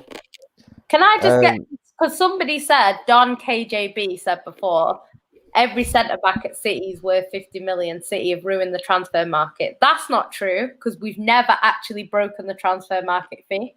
You can't ruin a market by not paying the top money, because if you think about it, Man United have more expensive centre-backs than us. Liverpool have more expensive centre-back than us. Like, yes, okay, we've got one more expensive centre-back. Yeah, but the thing is, like, you can't say we're ruining the market if people are paying more than us for centre-backs. Do you know what I mean? I get what you mean. I mean, to buy an expensive centre-back either. We weren't the first. It's weird the way City spend money. They don't go out and break a transfer record like spending 90 mil on someone. What they do is they'll buy a lot of like 50, 60 million pound players, and obviously that does add up. But yeah, they don't break transfer records. Yeah, the thing is, like, City have spent, but like the thing is, John Stones, he's English. That's why Maguire's not 80 million because Maguire is an 80 million pound player. He's 80 million because he's English. Same with John Stones. Same with Kyle Walker. Like, these players, if Kyle Walker is coming from Lille in the French league, he's 15 mil. If John Stones is coming from Everton, but he's Danish, he's not costing 50 million. Like, the reason why they cost that much money is because they're English. Like, that's why Wan-Bissaka costs so much money. You know what I mean? Like, these English players cost a lot of money, and that's why you see. But if you look at Man United's defence, you've got Wan-Bissaka, who was 50 million. You've got Luke Shaw, who was the most expensive teenager or whatever he was at the time. And then you've got Harry Maguire, who's the most expensive centre-back in the league. So if anyone's defence is ruining the market, it's not City. Definitely not City. Do you know what I mean? But yeah, go on. Yeah, is there something wrong with your camera? Right? Oh yeah, it's cool now. It's cool now, bro. Akram asks, Ryan, thoughts on João Felix? How good can he be if he left Atletico and went to his Man City? I think João Felix is the most talented young player in the world. He's perfect. I think he's the most talented young player in the world. I think he's he's got a higher ceiling and more talented than Mbappe, Sancho, Foden, all these great players. But he's the most talented out of all of them, I think. But he has made the wrong choice going to Atletico. Do you know what's emotional about it? Do you know what's emotional about it, right? I wanted João Felix, right? And then João Felix joined Atletico Madrid. So you know when he joins another team and you're like, oh, I'm pissed. Because like he's playing under the wrong manager though. Simeone, man. He was expensive when he went there, and I thought, like, because I knew Man City wouldn't pay what they wanted. He's on some mad contract as well. Like, he's there for a lot of years. That's the problem, because if he joined Atletico Madrid for 100 and something million, right, and he didn't do that well, they might sell him at like 80 million, you know, just cut their losses and sell him, right? But he's in a 7-year contract with like a 300 million pound buyout clause or something absolutely ridiculous like that. So he's not actually leaving Atletico, but he is perfect for Pep Guardiola. Oh my God. Them two. The idea. Imagine him, João Felix, in that false 9 role at City. Oh, mate, don't. It'd be scary. Well, go on, Ryan S. I see you shaking your head about João Felix. Go on, what do you think about him, bro? No, I'm not even shaking my head. I rate João Felix. I just, as a Chelsea fan, I don't like the thought of João Felix under Pep Guardiola. All right, is it that way? It's scary. That would be a match made in heaven, Matt. Oh my! I just thought. How talented do you think he is? Because I think he's the most talented young player in the world. I think he's definitely up there. I just think he just ruined. I don't know. He's made the wrong move, definitely. Everyone knows that he took the wrong move. I think even if he went to any team that keeps the ball, that keeps possession and plays somewhat fluid attacking system, fluid football, yeah, he'd definitely be with Mbappe, Haaland, Sancho in those debates. But I think he's got huge potential. Oh, yeah. I don't know if he's like the most. I think he's definitely up there in terms of talent. I'm not sure if he's the most talented, but I think he's definitely up there. But I don't know how he's gonna get out of Atletico. Like you said, 7 years with a mad buyout clause and very big money. We can only dream. We can only dream, man. We can only dream. Fact, João Felix, it's going to take a hell of a lot of money to get him as well. Nippon asked, Ryan, would you take Andrea Belotti at Liverpool? Nah, he looks shit to me, bro. I watched him in the Euros, man. Nah, I'm not keen on him still.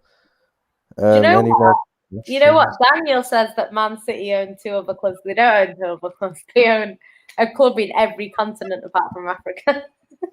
They literally own a French team, which is called Troyes, I believe. I don't know how you say it. They own Girona in Spain.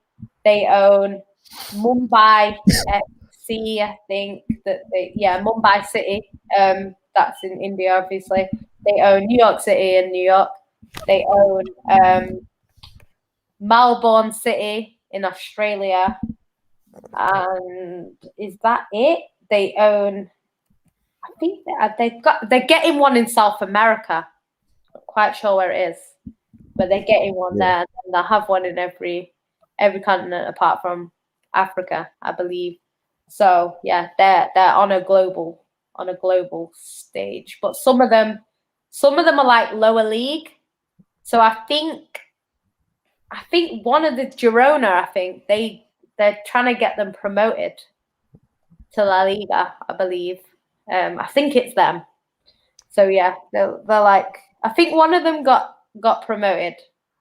I don't know which team it is. Oh, they've got a Belgian team as well. Is it Belgium? I don't know. They've got I can't even keep up. To me, it's nothing to do with City. It's like, it's just, yeah, it's a bit mad. The only time we've ever really linked up with them is when we got Lampard from New York City, technically. That's the only time we've ever really had a player from them. And we'll send some of our players there. So Angelino, before he went to Leipzig, he went over to New York City for a bit. And, you know, my friend that used to play for City years ago, he was at Melbourne City for a bit.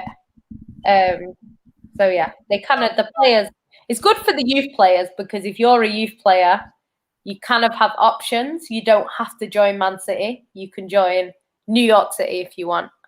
So it's quite good for them. But, like, yeah, it's about becoming, like, our owner, like, he wants to be global on the football stage. He doesn't want to just have his little Premier League club and, you know, win an FA Cup every 5 years. Like, that's not what it's about. He's madness.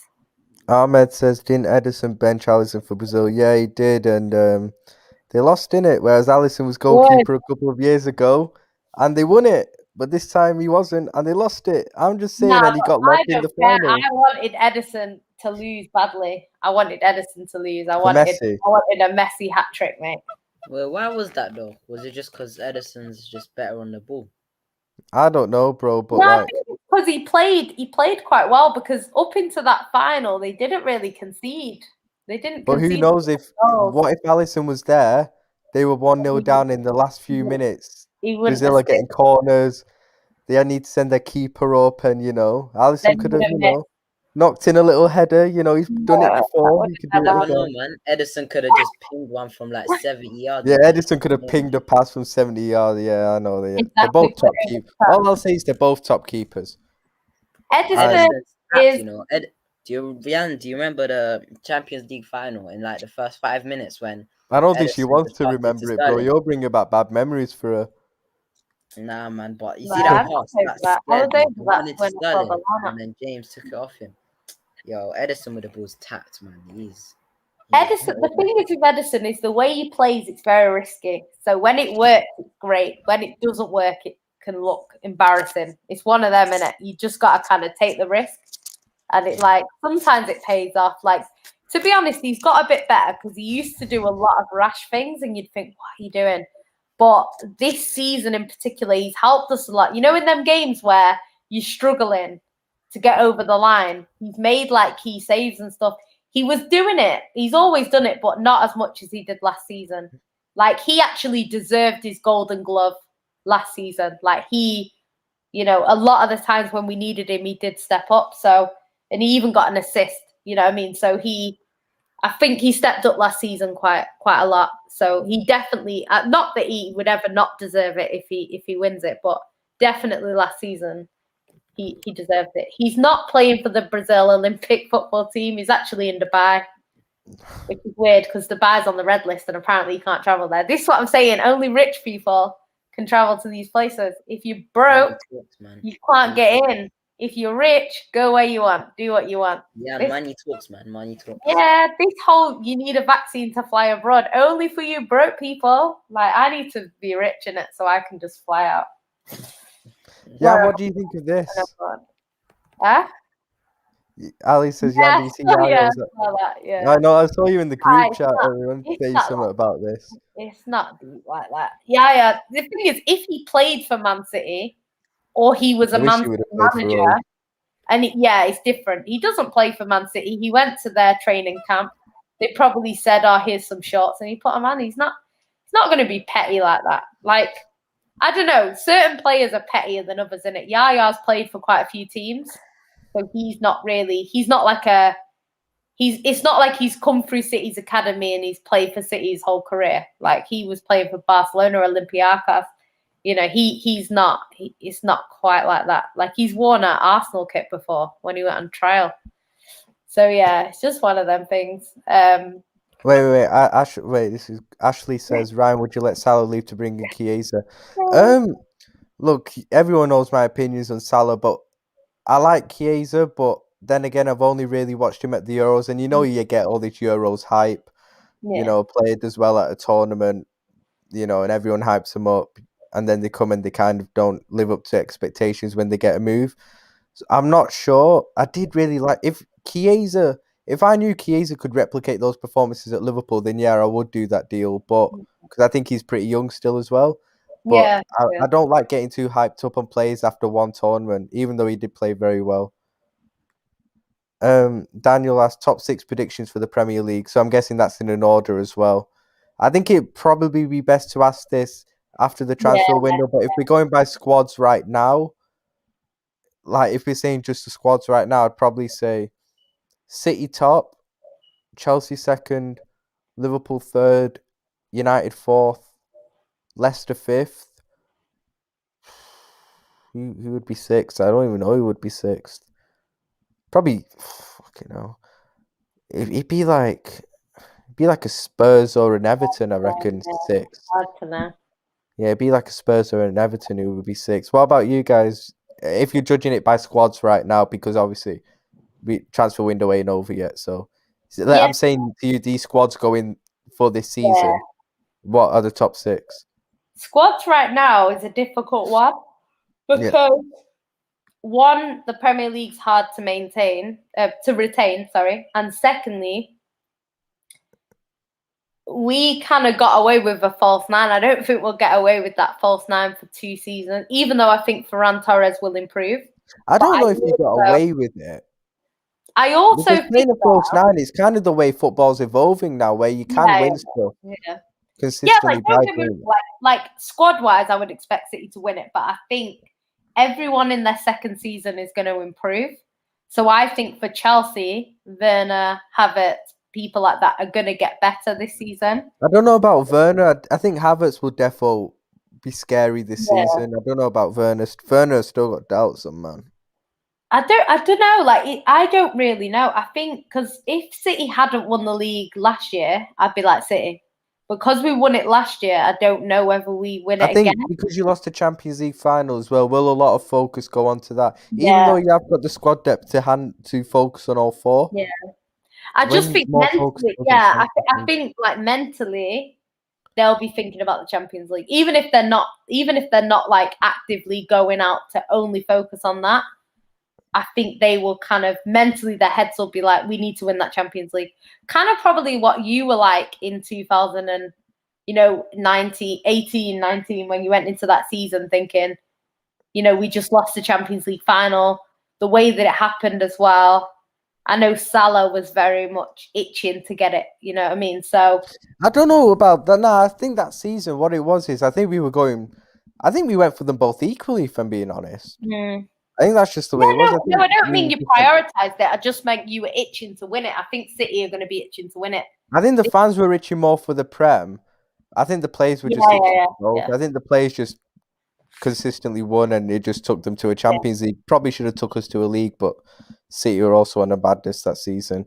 So for top 6, are you saying City, Liverpool, Chelsea, United? Who else? I think the same order as you. Based on that, because I'd expect Liverpool to come back fighting. United obviously have improved, even if they just have Sancho, because he's an improvement, so they should be all right. But it's going to be I'm actually very excited for next season, because a lot of the seasons, like, usually when you have conversations with people about who's going to win the league, Chelsea fans are like, oh, I don't know, maybe. And everyone's kind of like maybe, but I've heard a lot of fans this year saying we're going to win the league, and confidently like we're going to win it. So it's going to be interesting to see what happens. I'm not so sure about City. Like, I think we should on paper, but it's one of them, innit? It's one of them. Yeah. Ryan S, what's your top? If you're there, what's your top 6 predictions for the Prem if they were going in with the squads right now?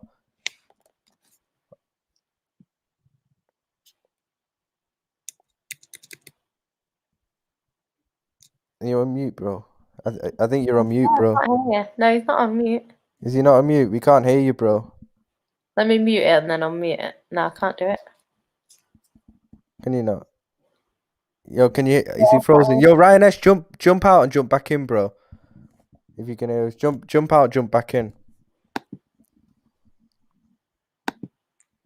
Let me remove him and then. Yeah, and then you can come back when in. When he fixes it, but yeah. Yeah, this is a good question actually. This is an interesting question. Ahmed asks, if you had to give up your best player but could take any other player in the league, who would you take? You're back now, bro.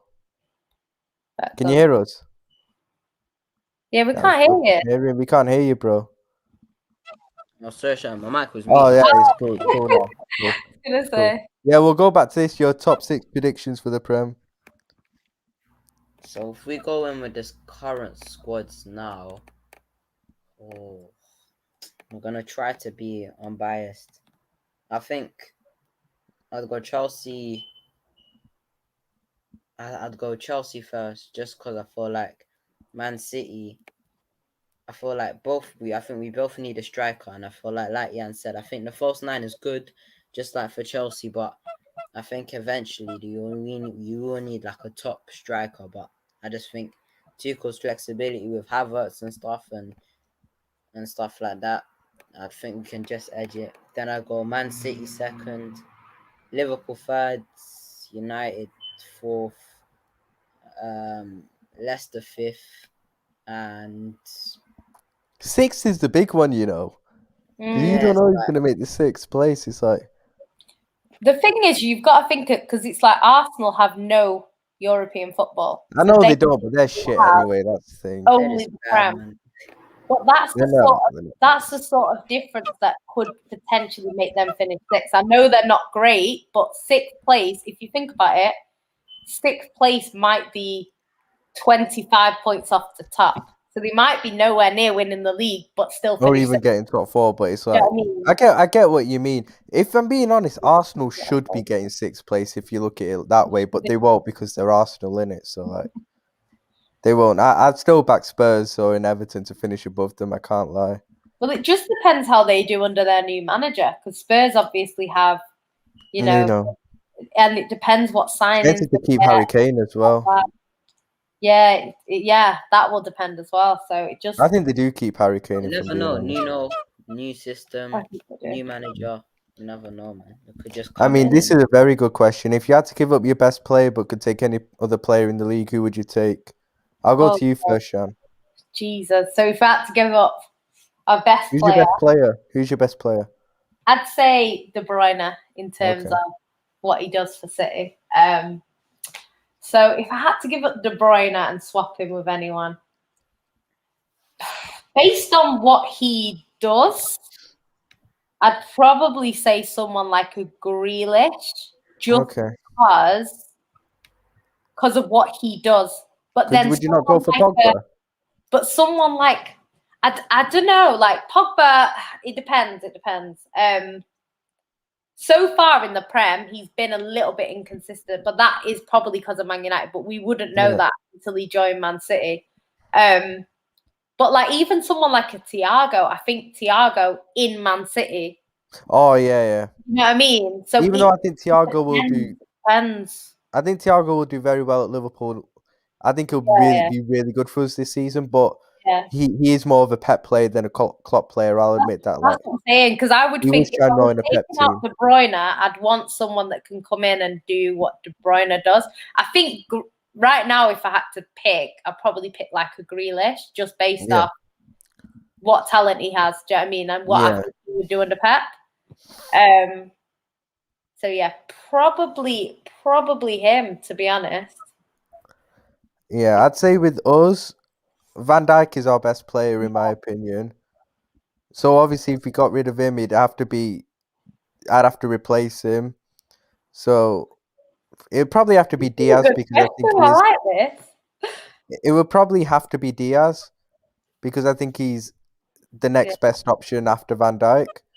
So it would probably have to be Diaz. Even though I still think there are still flaws, it would have to be Diaz still. Ryan S, I'll go to you. Who's Chelsea's best player first, do you think? Listen, this is unpopular, but I know a lot of people say Kante or Havertz or something, but in my opinion, our best player is Thiago Silva. Okay. So it makes it kind of easy for me. Like I just feel like at the moment he is in it, so it makes it kind of easy. Obviously, I'd replace him with Van Dijk, but if to make the question interesting, let's just say hypothetically, I say Kante. First of all, it's a very good question. I'd replace him with Pogba, man, just because I feel like his talent is so good that I think, especially under Thomas Tuchel, I feel like with a system and something that would benefit him of like a proper DM, for like his talent and like his passing range of vision would just be so unreal if he's in a good system. I get that. If I was Chelsea, though, I would try and get Pogba. I would, I would. Because I would just get Kante to speak to him and then be like, come to Chelsea. Because it's not an impossible deal. Man United wouldn't want to sell, but if you gave them the right money, they've not really got They've not really got much of a choice. United have kind of lost. United have lost the power over Pogba now. Pogba holds the power there right now. Yeah. And the thing is, we're going to have to make a decision. Do we sell him to Chelsea for probably a chunk of money, because Chelsea can afford to put what they need to, or do we wait till next season, lose him on a free, and then he goes to Chelsea anyway? You know what I mean? So it's like they've got to think of that, So if I was Chelsea, I would try and get Pogba. As like before he joined Man United, I actually wanted Pogba, and that's why when people say things like, "Oh yeah, you're just hating on Pogba," I'm not. I actually like Pogba. The only thing is with me is like my expectations for Pogba were very, very high. You know what I mean? I expected him to come in and do like a Yaya Toure, like win Man United trophies, where it's like him winning them that trophy. That's what I expected before he came back. So when he came back and he kind of like I don't get too worried about Pogba. Like obviously I know how good he is, but I wouldn't go into a Manchester derby thinking, shit, we've got to play Pogba. Do you know what I mean? Because it tends to be more like you sort of Rashfords that mash us up a bit more. So and who's replacing Aguero at City? Oh, sorry, Ryan, that's what we're saying, bro. Yeah, just quickly on Pogba to Chelsea, I'd definitely take him. I'd take him tomorrow, but I think the only problem is if we get Haaland, he's obviously under Mino Raiola, and about the wages. So I don't know. Chelsea is a club, in it. They're not like Man United. They don't really like to be dictated by agents. So what's it called? Haaland's the only like anomaly / exception because of how good he is. So I'm not sure if the club would want two Mino Raiola agents who are both on over 300, 400k a week. But apart from that, Pogba's ability, man, especially when we got a manager like Thomas Tuchel, he's so tactically flexible. He would thrive, man. He's got such good ability. I think for Pogba's career, he just needs to move on, because I think the problem is, because it's one of them things. There's two things that go into football. It's the talent of a player and the relationship with the club, be that how they do at the club or the relationship with the fans or whatever else. There's two different things. You can have a very talented player who just does not work for your club. You know what I mean? We've had it before. We've got brilliant players in who haven't really succeeded at City. And then we've got other players in who they're not the most talented, but they've just fit in perfectly. Do you know what I mean? So I think with Pogba, like, if you're talking talent alone, you can't argue with that. I never argue with that. I never say that he's not good. He's not good at football, any of that crap. I never say any of that. But his relationship with the club is at a point where half the fans don't like him. Do you know what I mean? Half the United fans are like, oh, he's a problem. He's this, he's that. Whether they've learnt that from the media, because we know the media spin a lot of them are the top reds who... Yeah. I don't even know. United fan base are weird. Just their personal opinion on him. Whatever it is, whatever reason they have behind it, is kind of like, he would probably have to come in the form of his life and have a season kind of like what Bruno had last season, where he's just scoring goals left, right, and centre, for a lot of these fans to kind of back him again. And it's just like, for me, I just think he should leave, new challenge, go and do what he needs to do, win some trophies, which I'm sure he would, especially if he goes to like PSG. He'll probably win the Champions League. He'll definitely win the French league.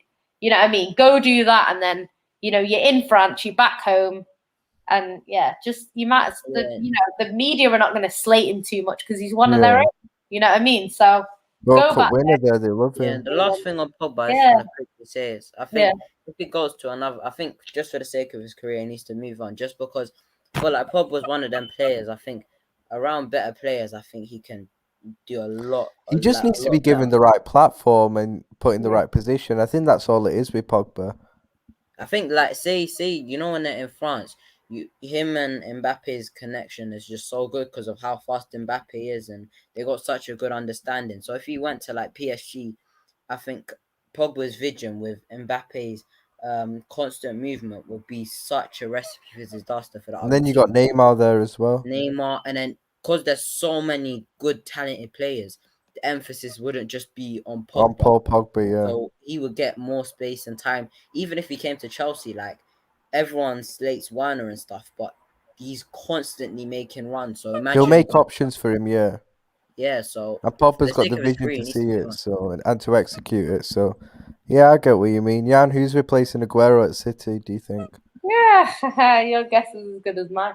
It looks like it might be bloody Harry Kane. Oh, hey, your Kane agenda coming in again. Nah, don't disrespect my guy, man. Nah, don't disrespect my guy. Dad today, because my dad's like, oh, you know, he'll be fine for City. I said, Dad, he's never turned up in a big game. He's like, he has. That's like, why I'm cool with your dad, to be fair. Your dad knows ball, innit? He knows Harry Kane's the GOAT. Yeah, my dad wanted Wilfred Bonny badly. What happened there? So it says it all, really. Yeah, but your dad knows his stuff if he knows Harry Kane's the guy, innit? Harry Kane's the guy. The thing is, I've never doubted Harry Kane being a good footballer. This is the thing. People like take things out of context. I just said Harry Kane will come in and win us the league. We know that. He's going to win us the league. Great. But we're not paying 160 million to win the league. That's not what we're trying to do. If he comes in for that amount of money, he's going to be expected. Like, people say Pep's expected to win the Champions League. The club have said that that's not the case, but people will still say that because he's come in and he's expected to win the Champions League. So if Kane comes in for 160 million and we don't win the Champions League, people are going to be on here saying City is shit. You spent 160 million on Kane and you can't even win the Champions League. And I can guarantee that you people will do that, even though I'm done telling you we ain't going to win the Champions League with Harry Kane. I can tell you that from now. So, clip this, and then if I'm wrong, I'll hold my hands up and say, I'm wrong. I do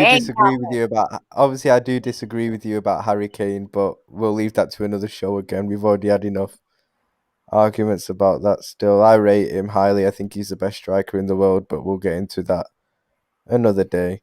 This is an interesting question, actually.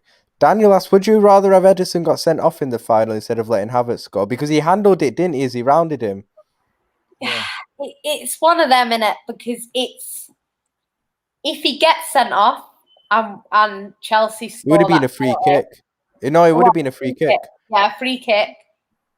If he gets sent off and we lose that game, people would say, why didn't you let him run in and score? What a stupid guy he was. You should have just let him go around. But to me, it was a goal. It was a goal. So I was like, I should have just taken him out. But then after, I thought, 10 men in the Champions League final when it's your first. It would have been a struggle. Not ideal. Whereas at least at 1-0, you've got the rest of the game to come back. So it's one of them. If he did it, we would have blamed him for losing the Champions League final. He didn't. And maybe if he had, maybe they don't score that free kick. Maybe it's 0-0. Maybe it goes to penalties. Maybe we win on penalties. Who knows? Do you know what I mean? You never know. But yeah, I think that's what I said about Ederson earlier. Like, the way he plays, it's either great and it works, or it doesn't, and it goes badly. You just never know what would have happened at the end of the day. And it's not like our number 2, because Stefan, YG Jez says Stefan is awful. He's not awful. He's just not as good. He's not. It's not Edison, yeah. Then again, it's very rare you get your second choice keeper who's an absolute worldie. Yeah. It's the thing is with Stefan is Stefan's still quite young. I think he's pretty much come out of the MLS. He wasn't at college that long ago. You know, he's trying to learn. He's okay. He's okay. He's not terrible. Like, he played in that first game against Chelsea. Actually, the only game we won this season against Chelsea, Stefan was in net. So it's one of them. He did all right against Chelsea in that game. But yeah, he's not there yet. He's not there yet. But the thing is, with Edison's quite young for a keeper. Yeah. He's only like mid-20s. And normally, like, you stay a keeper till you're in your 40s. So it's like, we can't get someone in who is in their late 30s because it's like they're going to expect to play. You know what I mean? We've already got Carson. Carson's happy to just sit there and chill, which, to be fair, I would be. Carson, you know. Oh, my God. But, like, he's had his like, career. He's at the end of his career. He's just there chilling till he can retire. Do you know what I mean?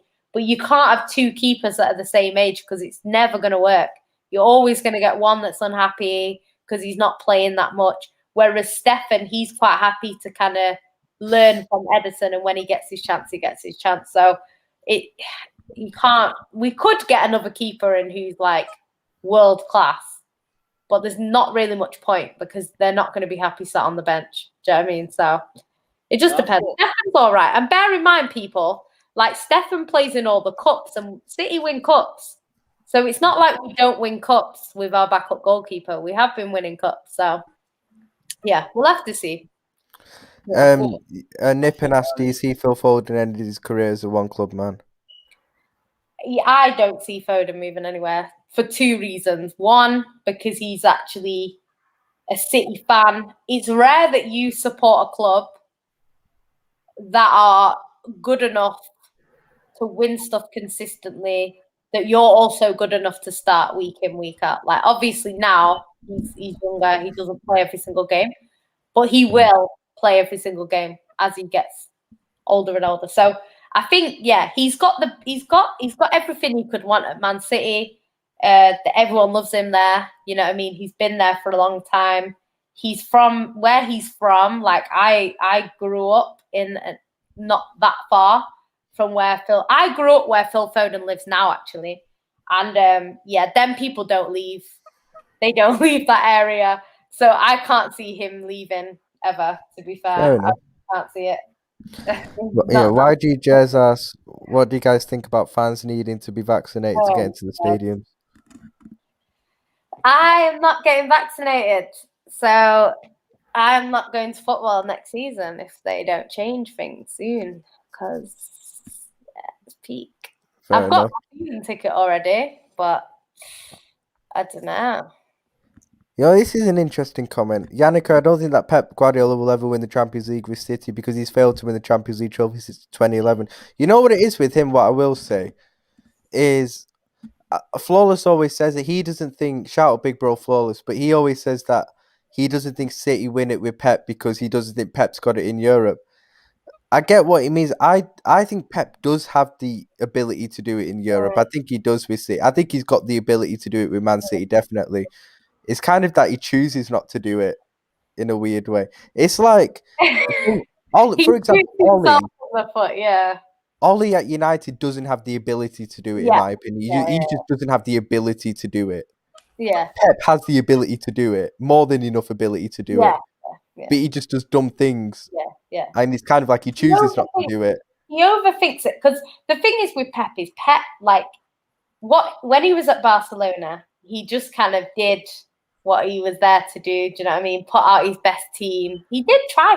The thing is, Pep did try things. Like, he tried Messi at a false 9. You know, he got rid of the striker that they had. He got rid of quite a few big players that people, you know, wouldn't have expected him to get rid of. And because we got Yaya Toure from Barcelona. Do you know what I mean? Like, he got rid of he did a lot of controversial stuff, and he just put Messi at false 9 and won the Champions League. So he did do things like that at Barcelona. But the thing is, because it was Messi and Messi was so good, he ended up winning because of that. Whereas at Man City, if he puts like Ferran Torres at false 9, it's a little bit different. Do you know what I mean? It's not quite got the same effect. I think this whole he can't win it without blah blah blah. Like, the Champions League is a cup competition. You know, I know people like to pretend that it isn't. It is. It's a cup competition. There's a lot that goes into winning it. Sometimes it's the luck of the draw. Sometimes it's that, you know, you're just solid in that competition. Like Man City, we've had times in the Champions League where we've not been good enough. We've looked like we're never going to win it, stuff like that. This season, we were pretty much perfect up until the final. We didn't lose a game. Everyone else lost a game. Man City didn't lose a game. You know what I mean? We did really well. We hardly conceded any goals. We, you know, when we needed to come back from behind, we came back from behind. You know, we went out and beat teams. You know, we went away, we beat them. We were at home, we beat them. We beat PSG home and away. Man City were pretty much perfect. And then it got to the final and Pep overthought it. And I'd say it's almost, I don't like saying bottling because I don't think you can bottle it. I don't think you bottled it. I just think Pep overcomplicated it. Yeah, he did. That's different from bottling it. Bottling means you crumble under pressure. But this is the thing, like comments like that from Ahmed, Pep overcomplicates every Champions League final. He's won every Champions League final he'd been in prior to He doesn't overcomplicate every Champions League final. He overcomplicated this Champions League final. What he has done over the years what we'll say over the years is he's overcomplicated a lot of Champions League matches. That has cost him going out of the tournament. Yo, Ryan S., if you're still there, what do you think about this? About Pep with the Champions League? Pep in Champions League, I don't know. I just think for some reason he just keeps, I don't know, overthinking, overcomplicating.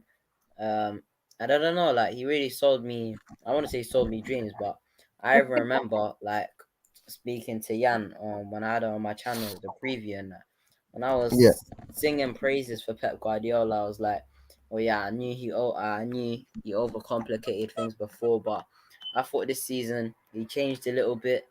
And you know what I mean, he was gonna stick to his guns and stay with the same, but you know what I mean, turns off he stays. So I don't know, he just has this habit of like overcomplicating, overthinking, and just, I don't know, just changing things up. But yeah, like you said, I don't think he doesn't have the capability to win the Champions League, because I think he's probably will go down as one of, if not the best manager in history. So of course he's got the capability to win the Champions League, but I don't know if it's a mental block or something. But you know what I mean, every time it comes to the crunch time, he keeps, you know what I mean, he keeps overthinking. I mean, Lengen Sweet. Yank, I just get to super chat. Yeah, cool. Yeah, big up Lengen Sweet for the super chat. He says Pep didn't overthink, the players didn't turn up, Chelsea just better on the night. I disagree with that. I think he did.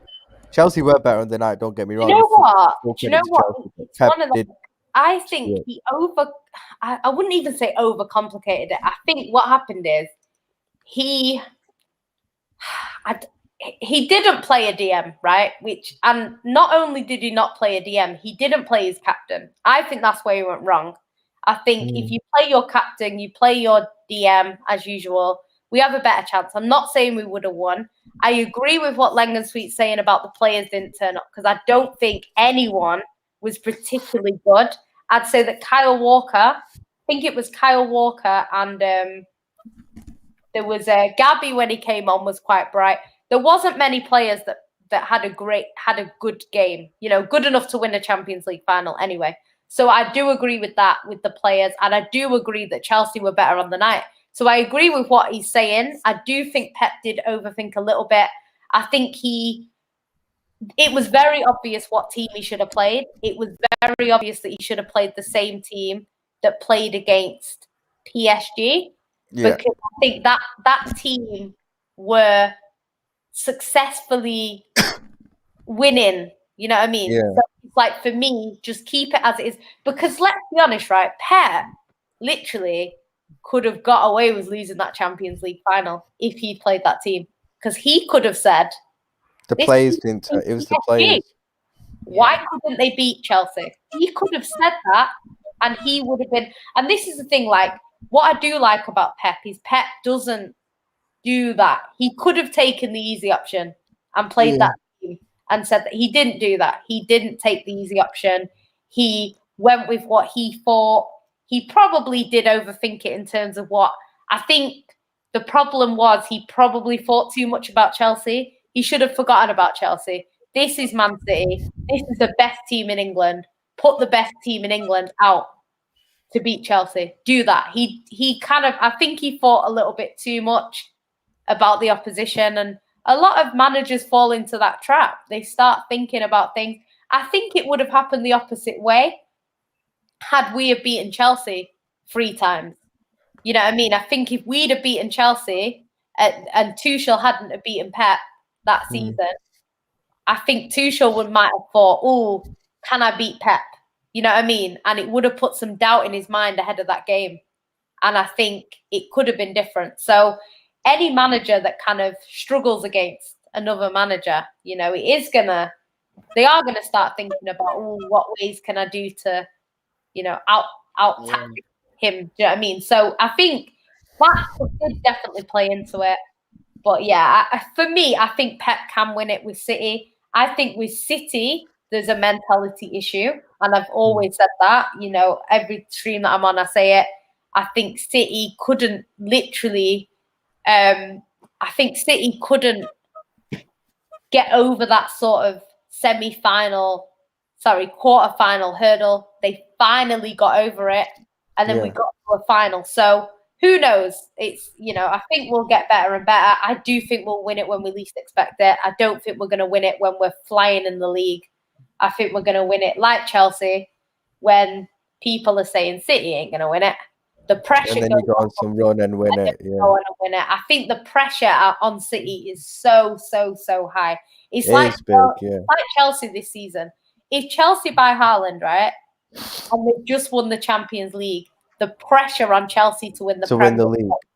To win the Premier League goes up, because people are going to say they've taken a Champions League winning team, added Haaland for over 100 mil. They should win the Premier League. And the pressure goes up, and then it's harder to win. It's always harder to win under pressure. So especially when you haven't won it before. At least Chelsea do have Premier League titles to fall back on anyway in the past. And I agree with what Lengen Sweet says there. It was never realistic to win the Champions League in the first final. I only thought because of the strongest team. That is exactly how I felt. I thought that we would lose. I've said on these streams, you can go back and check.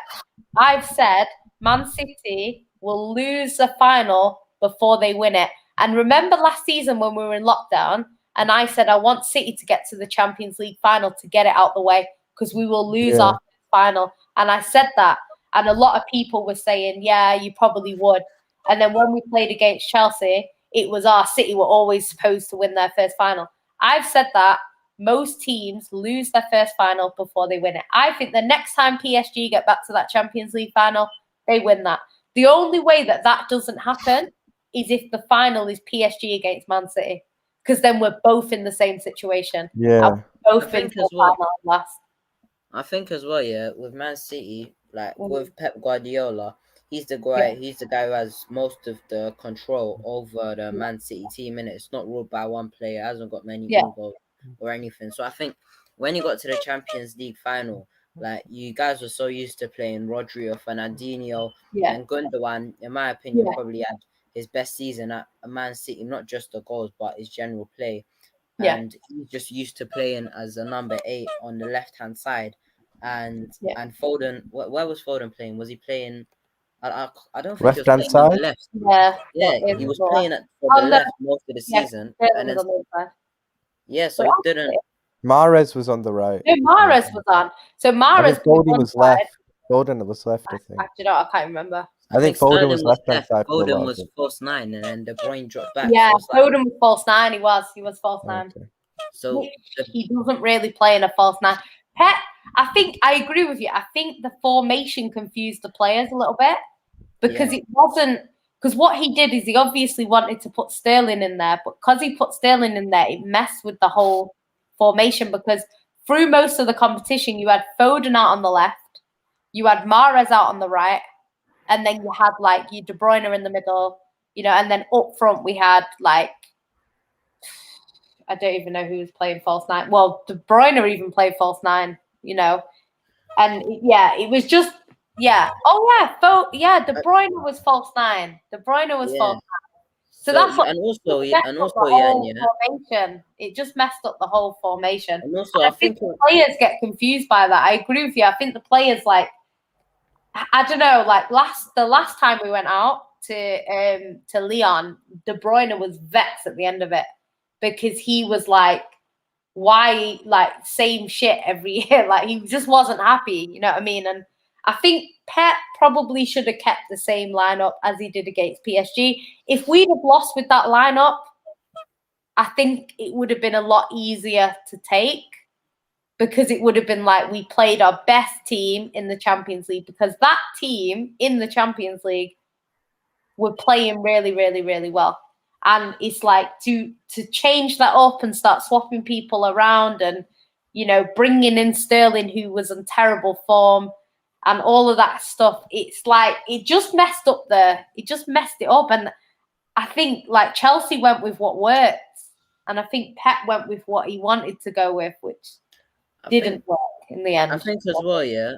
I think, like, you see, I feel like it was similar to what Oli did in the Europa League. Not in the case of, you started kind of all your weapons at once, you know what I mean? Like, you started Sterling, you started Foden, you started De Bruyne, you started Gundogan, you started Bernardo Silva. So it's like, you have to think in the back of your mind, what happens if we play all our best players at once and it doesn't go right? Who are we going to bring off the bench? Like, yes, what's his name? Gabriel Jesus is good. Yeah. He's a good player, but you want someone, what's it called? Yeah. Like a Sterling on the bench, like a Foden on the bench, like a Bernardo Silva on the bench. Someone just different. You're going to come on with fresh legs. And that's the same thing Man United done when they started Pogba at DM, just to accommodate Rashford, Greenwood, Cavani, and Bruno. So when things went wrong, Oli had to keep the same team and didn't make this till the 100th minute, and then had to make it for penalty. So also he started all his weapons at once, you know what I mean? So he didn't really have, apart from Gabriel Jesus and Aguero, he was never going to get minutes in the first place, let's be honest. Then he didn't really have anyone to bring off the bench that was going to cause a real threat. Yeah, I think, like, for me, like, I understand him wanting to play Sterling or whatever, because what Sterling does is, like, it's kind of like Werner. You know how Werner might not score goals, but he frustrates the opposition. He, because of the way he plays, like, they've always got to be on guard about, having a high line and all that kind of crap. And it's like Sterling does the same thing. He runs at people. He causes, defenses a lot of trouble. Like we saw in the game against Chelsea at the Etihad, where it's like he should have really got a penalty at the end, because obviously Zuma came flying in and stuff like that. Like he causes mistakes from defenders and stuff like that with the way he plays. So I do understand why he played Sterling. But like you say, because he wasn't on form, I wouldn't have started him. I would have brought him on, maybe in the second half where, everyone's tired, get him to run at them, you know what I mean? And stuff like that. And I think, I don't know, like I didn't think we would win our first final. So it's kind of like in the game, leading up to the game, I was like, right, okay, we should win based on our team. But it's like, I didn't feel that confident, like, especially the day before. I, like, messaged someone saying, oh, we're going to bloody lose Chelsea and stuff like that. And then when I saw the lineup, it confirmed it for me. I don't think I needed to watch the game. I simply just knew from that. I just thought, you can't play that way against Chelsea. Just the way Chelsea play as well. You might get away with it against, like, a Wolves in the league, but you're not going to get away with it in a Champions League final, and stuff like that. But, like, for me, it's like we've been there now. We've got our experience. And I think now if Pep gets there again, I'm sure he wins it. So this whole, I don't think Pep's got it in Europe. You could argue that a lot of the time Fergie, used to go out in, Fergie went out in the group stage. Pep's never done that. He's never gone out in the group stage before. So, you could argue that Fergie had trouble in Europe. It doesn't mean he wasn't good enough. It's a cup competition and you're not always successful in them. And it's the luck of the draw. It depends on your players. Like Pep would put out the most perfect City team and City could play shit and go out. You know what I mean? Like, it's not necessarily on the manager all of the time. Like with Pep, I would blame Pep for that final in a way, even though the players weren't great. But I think the reason why the players weren't great is because everything was kind of switched up on them. And I think they got a little bit like, you're less in the swing of things when players are being moved out of their normal positions. Do you know what I mean? So I kind of blame that on Pep. But when it comes to like other performances, we've had performances in Europe. Leon, for example, right? Leon, City, regardless of who he put out, City should have won that game. And City played well enough to win that game. That's not, to me, people can blame Pep for that Leon game. But me personally, them players, it's not Pep's fault that they missed an open net. If they score that goal, that game's over. You know what I mean? So I have to blame the players for that just as much as Pep, because I think it wasn't his fault. He put a good enough team out to win, and they played more than well enough to win. I don't think we played well enough to beat Chelsea in that Champions League. I think as well, like what Tuchel done, I think he stuck to his guns as well. Like the way City pressed with the high press, Kovacic is so press resistant. He could have went, you know what? You never know. Kante isn't the best on the ball when he's pressured. Jorginho as well. We could have easily went, you know what, let me just play Kovacic to get out pressure. We could have easily not put the faith in Havertz and said, you know what, this kid's 21. He hasn't really played in too many big games. Let me just go with Pulisic or Ziyech, who have got a bit more experience in the big games and who have, who have the experience and who have performed for me in the big games. And then even when Thiago Silva got injured, he stuck to his guns. Christensen, who Lewis will rave about, but obviously he's had like a couple confidence issues as well, and sometimes when it comes to the big games, he does tend to not have a weak mentality, but he does tend to you know what I mean, just fall apart at times. Not recently, but it sometimes does. He could have went, you know what, let me just put Zuma on, someone who hasn't got that problem, but no, he stuck his faith onto Christensen. So like he knew that he had his main team against Man City, his strongest team, Jorginho, Kante, Azpilicueta, all the main players into the team, and I think he just stuck to what he knew, and you know what I mean, like he didn't get fazed by Pep Guardiola, and he didn't get scared in it. He could have thought, I've beaten Pep 3 times, and a lot of Man City fans that were speaking before was like, you know what, Man City didn't want to play their best team against Chelsea the first 2 times we played because they didn't want Pep to give away what he was going to do for the final. So Tuchel could have easily, had that in his head, but he stuck to his guns. Yeah, I think I'd say with Tuchel, I just think he went out there, did what worked, and it paid off for him. Do you know what I mean? And I think Pep should have done the same thing.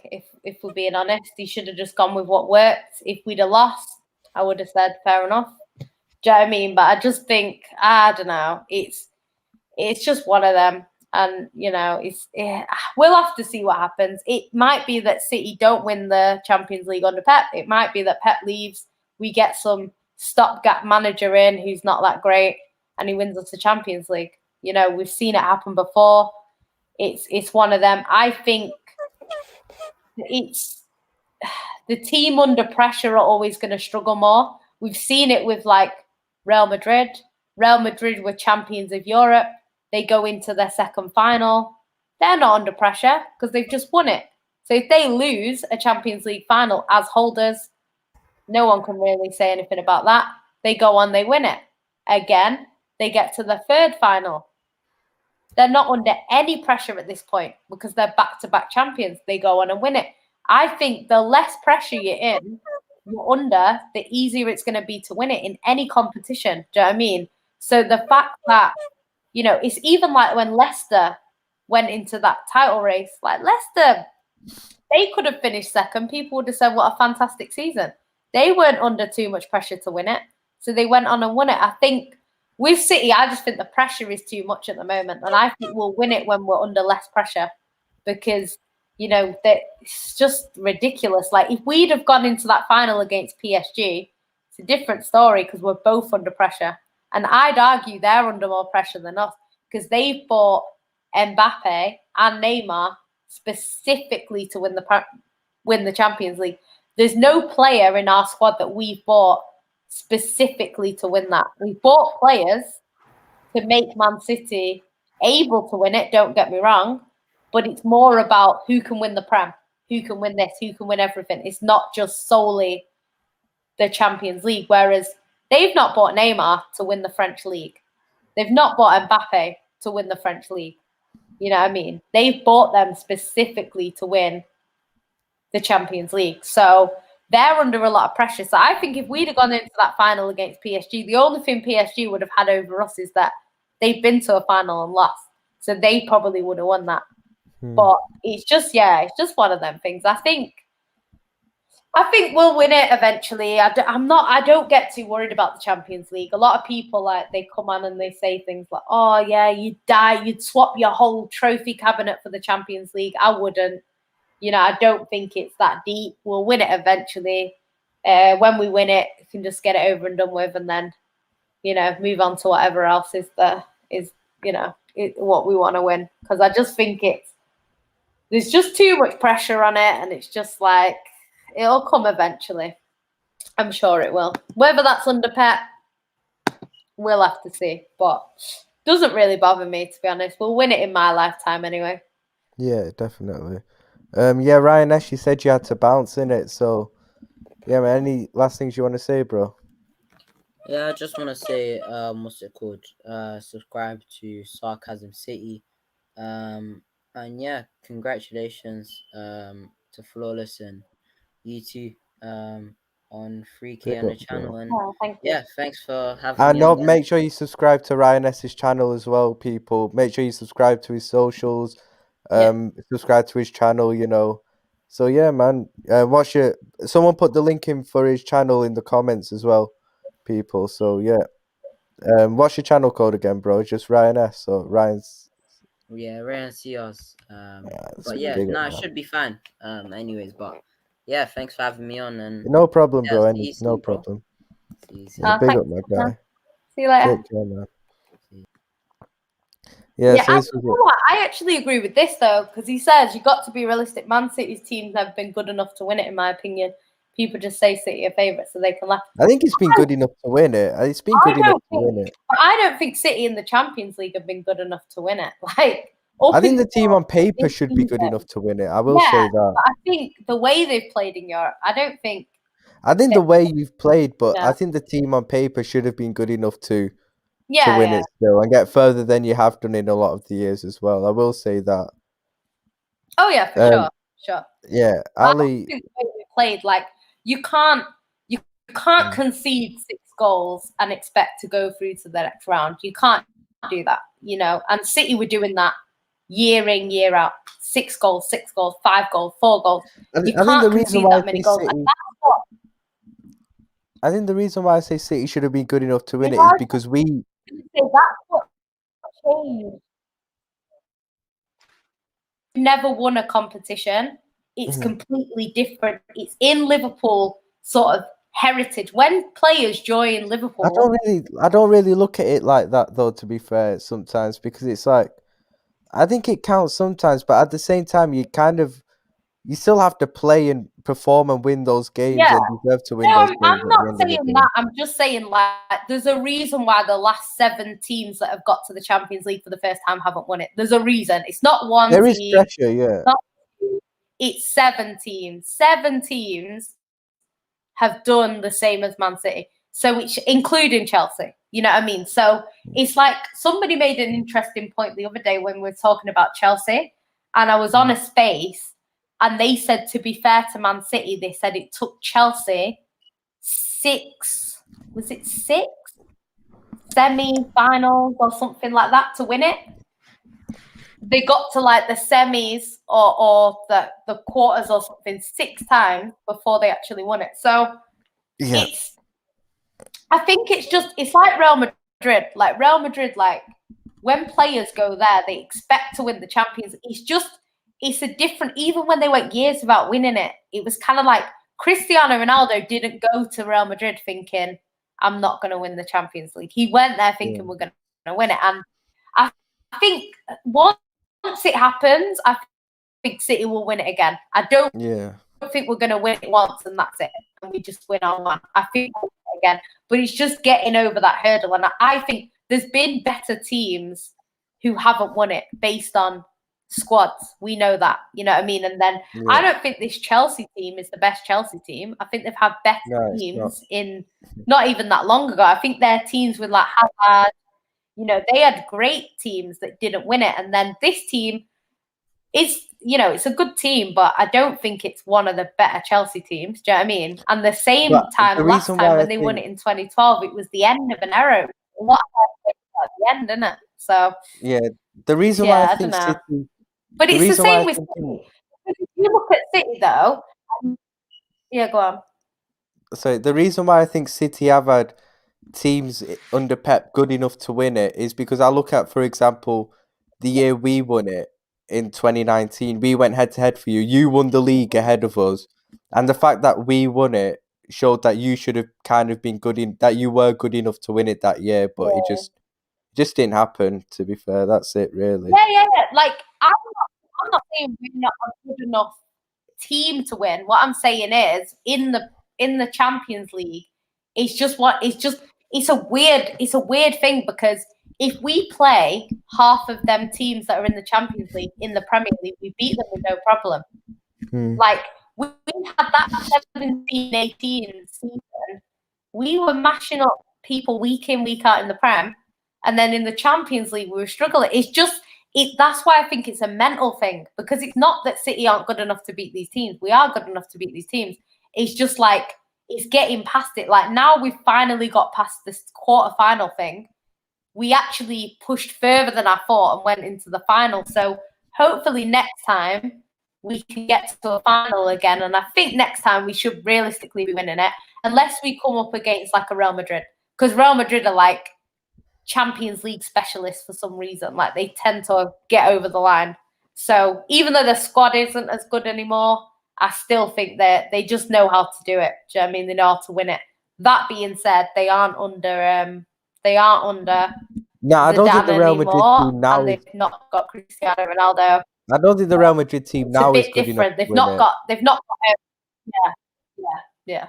It's not good enough to win it now, the Real Madrid team, because a lot of their players are old. They've lost players. It's not good enough to win it now. But when they were winning it, that team was definitely one of the best. That when they won it 3 in a row, that team was 100% good enough to win it. I'll say that, with Ronaldo, Benzema, Bale, the midfield they had, the defense. Now that team was one of the best still I've seen. Ali asked Ryan, "Why do you hate Salah?" I don't hate Salah in it. Like, you know what's funny about this? Do you know what's funny about that? 2 out of 3 UCL finals, 1 GG's in the chat. No cap in my raps. I'm assuming you're talking about Chelsea. Yeah, he is. But the interesting thing about that is also Pep's record. He was slandering Pep before. Pep's won 2 out of 3 as well. So he's one of them, innit? We'll have to see. Because when I read it, I thought we were talking about Chelsea. Yeah, it's cool. Actually, that's a lie, actually. Chelsea, Pep's been to 4 finals and won 3 because he won it as a player. So technically, he's won it 3 times. All right. Ali asked Ryan, "Why do you hate Salah?" I don't hate Salah. I think he's overrated, and I think he's detrimental to the team build-up play over 90 minutes. I think over 90 minutes he's very poor a lot of the time, and I don't like plays like that. So he's not my cup of tea personally. Nip and ask question for both Ryan and Jan. If you could have one player from a rival team, who would it be and why? I'd go Pogba just because I'm a big fan of him. And I think if you put him in Liverpool's midfield, bloody hell, like, I just think he's unreal. That's it. A rival team. Do you know what? I probably would take, even though we don't technically need him now, I'd probably take like a Van Dijk next to Diaz. Because that just have that invincible defensive partnership. Yeah, them two together. What about Robertson to go at left back?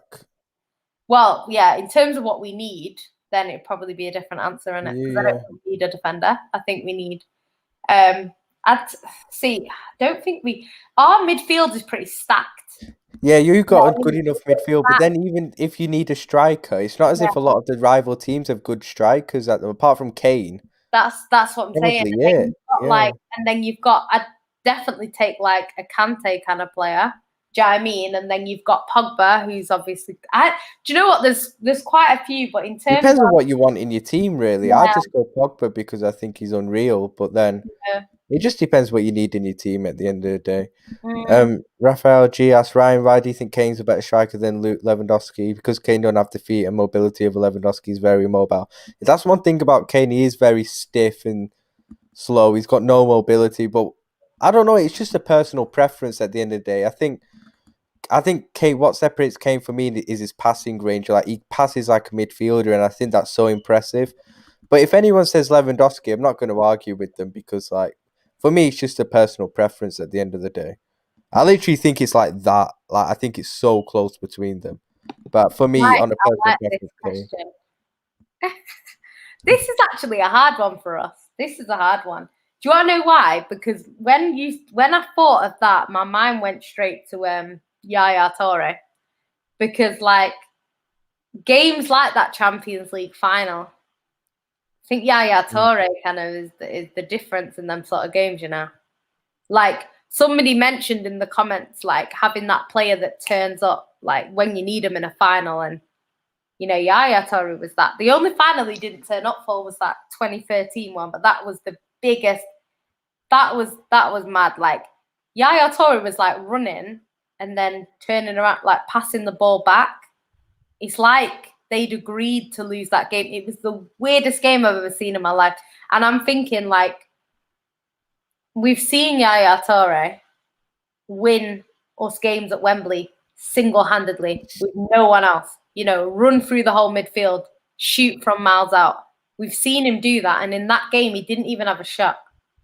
And that, to me, is like, why? Why would you not? It was the weirdest game ever. But, yeah, if he's in that Champions League final, I think, you know, he's the sort of person that makes the difference in that game. So probably in terms of that. But then in terms of, like, what made Man City tick, David Silva made Man City tick. So it's a hard one. It's a hard one. And then if you're talking about in their prime, Sergio Aguero in his prime was unreal. So it is for me, it's a hard one because it would depend on what specifically we need. If you're talking about in my current team, as in, like, in general, then it would have to be Aguero because we need a striker. And if you could bring him back now in his prime, then, yeah, it'd probably have to be Aguero right now. So, I think it's a good question in terms of, for me. Yeah. Well, because since I've been watching Liverpool, we haven't had many club legends because we've been shit most of the time, innit? But, like, you know, whereas you guys, since you've been watching City, you've been very good in the last, like, 10 years. So you've got legends there, whereas the only one's really is Gerrard. But, like, if you're asking me, instead of a legend, if you're asking me, bring back one player that has played for the club, maybe doesn't go down as a legend, but has played for the club, I'd bring back Suarez because... not as a person, by the way, because as a person, I've got no time for him. He's a twat. Your best mate. But as a football, shut up. He's a twat as a person. Let's just get that. He's a racist, biting prick people. But as a footballer, yeah, I'd bring him back. With the team that you have now compared to what he was playing with. Exactly. If you look at what he was doing for us in those last two seasons, especially his last season. Yeah. Honestly, I've never seen anything like it. I'll have to be honest. I don't think I'll ever see anything like that. Like what he, especially in that last season, what he was doing, carrying that absolute shit team we had to within 2 points of a title. And if it weren't for Gerrard fucking doing dickhead things on the halfway line, he would have won the league. And that would probably go down. You could argue that could have gone down as... I reckon if Suarez had won the league that season, which Gerrard cost him it, people don't like to accept it, but he did. It was Gerrard's fault, and I accept it. Suarez would have probably won the Ballon d'Or that year. Because he probably wouldn't have, but he should have done. If he'd have won the league, he should have won Ballon d'Or that year. Because carrying that Liverpool team I think, you know what, the Ballon d'Or's been a little bit like glitched for years because of what Messi and Ronaldo do. They're just like, if your striker scores 40 goals, they score 60. It's like, really? Do you know what I mean? Like, you think, wow, like people are talking about Kane, like Kane scored this many and assisted that many. Go and look at Messi. Messi's kind of like doubled his numbers, do you know what I mean? And that's like an age Messi. It's just madness. It's just madness. But it's like, with Suarez, it's like, obviously, for me, I like Firmino, but Suarez can do everything Firmino can do and more. A lot more. It's actually scary. Put Suarez under Klopp. Suarez under Klopp. Yeah. It'd be unbelievable. Prime Suarez under Klopp. He's just won the league, hasn't he? He's just gone and won the league with Atletico at this age. He's old as well, remember, people. Imagine you put Prime Suarez from 13-14 into this Liverpool team of the last few years under Klopp. It's actually scary what more we could have won. It's actually so scary. Yeah. Lewis, that's his good question. Van Alden or Henderson? I'm not really a fan of both. I'd probably go Henderson, I'm not gonna lie. Have you seen what Van Alden said, apparently? I haven't read it, but I've heard that like I was pissed off, you know. People like and you know what happened yesterday when he said that? Watch Sarcasm City. I know, that's the thing. I was getting texts from all my mates saying, "Oh, it's because of you. He's talking about you," and it's like, nah, I ain't even got a big following on Twitter or anything, so it's like it's not me. But like Van Alden, I don't rate him in it. But the reason he's chatting shit in this interview, in my opinion, because every player gets criticised. If he was getting racial abuse, then fair enough, obviously, but I didn't see much of that. And if he was, then obviously no room for that. But every player gets criticised, and there are still loads of Liverpool fans behind him still. Obviously, I was criticising him. Obviously, I never crossed the line and said anything personal. I was criticising because I don't think he's that good, and I think he was absolutely shocking this season. But if you're telling me he's left the club because he was getting criticised on social media, that's not the case. That happens to every player. And they don't leave. To me, that's not an excuse. Do you know what's mad though? Because it's like it's one of them where it's like I might say, like, I might be on here and be like, oh my god, like Zinchenko was shit tonight. He was so bad, you know. That's criticism though. As fans, you've got the right to criticize your players. So I might do that, but I wouldn't go and at Zinchenko saying that's the thing. Tonight. Yeah, I've never done that with Van Alden. I don't like when fans have to go like if a player, like I heard that apparently, I know at City, probably at every club, right?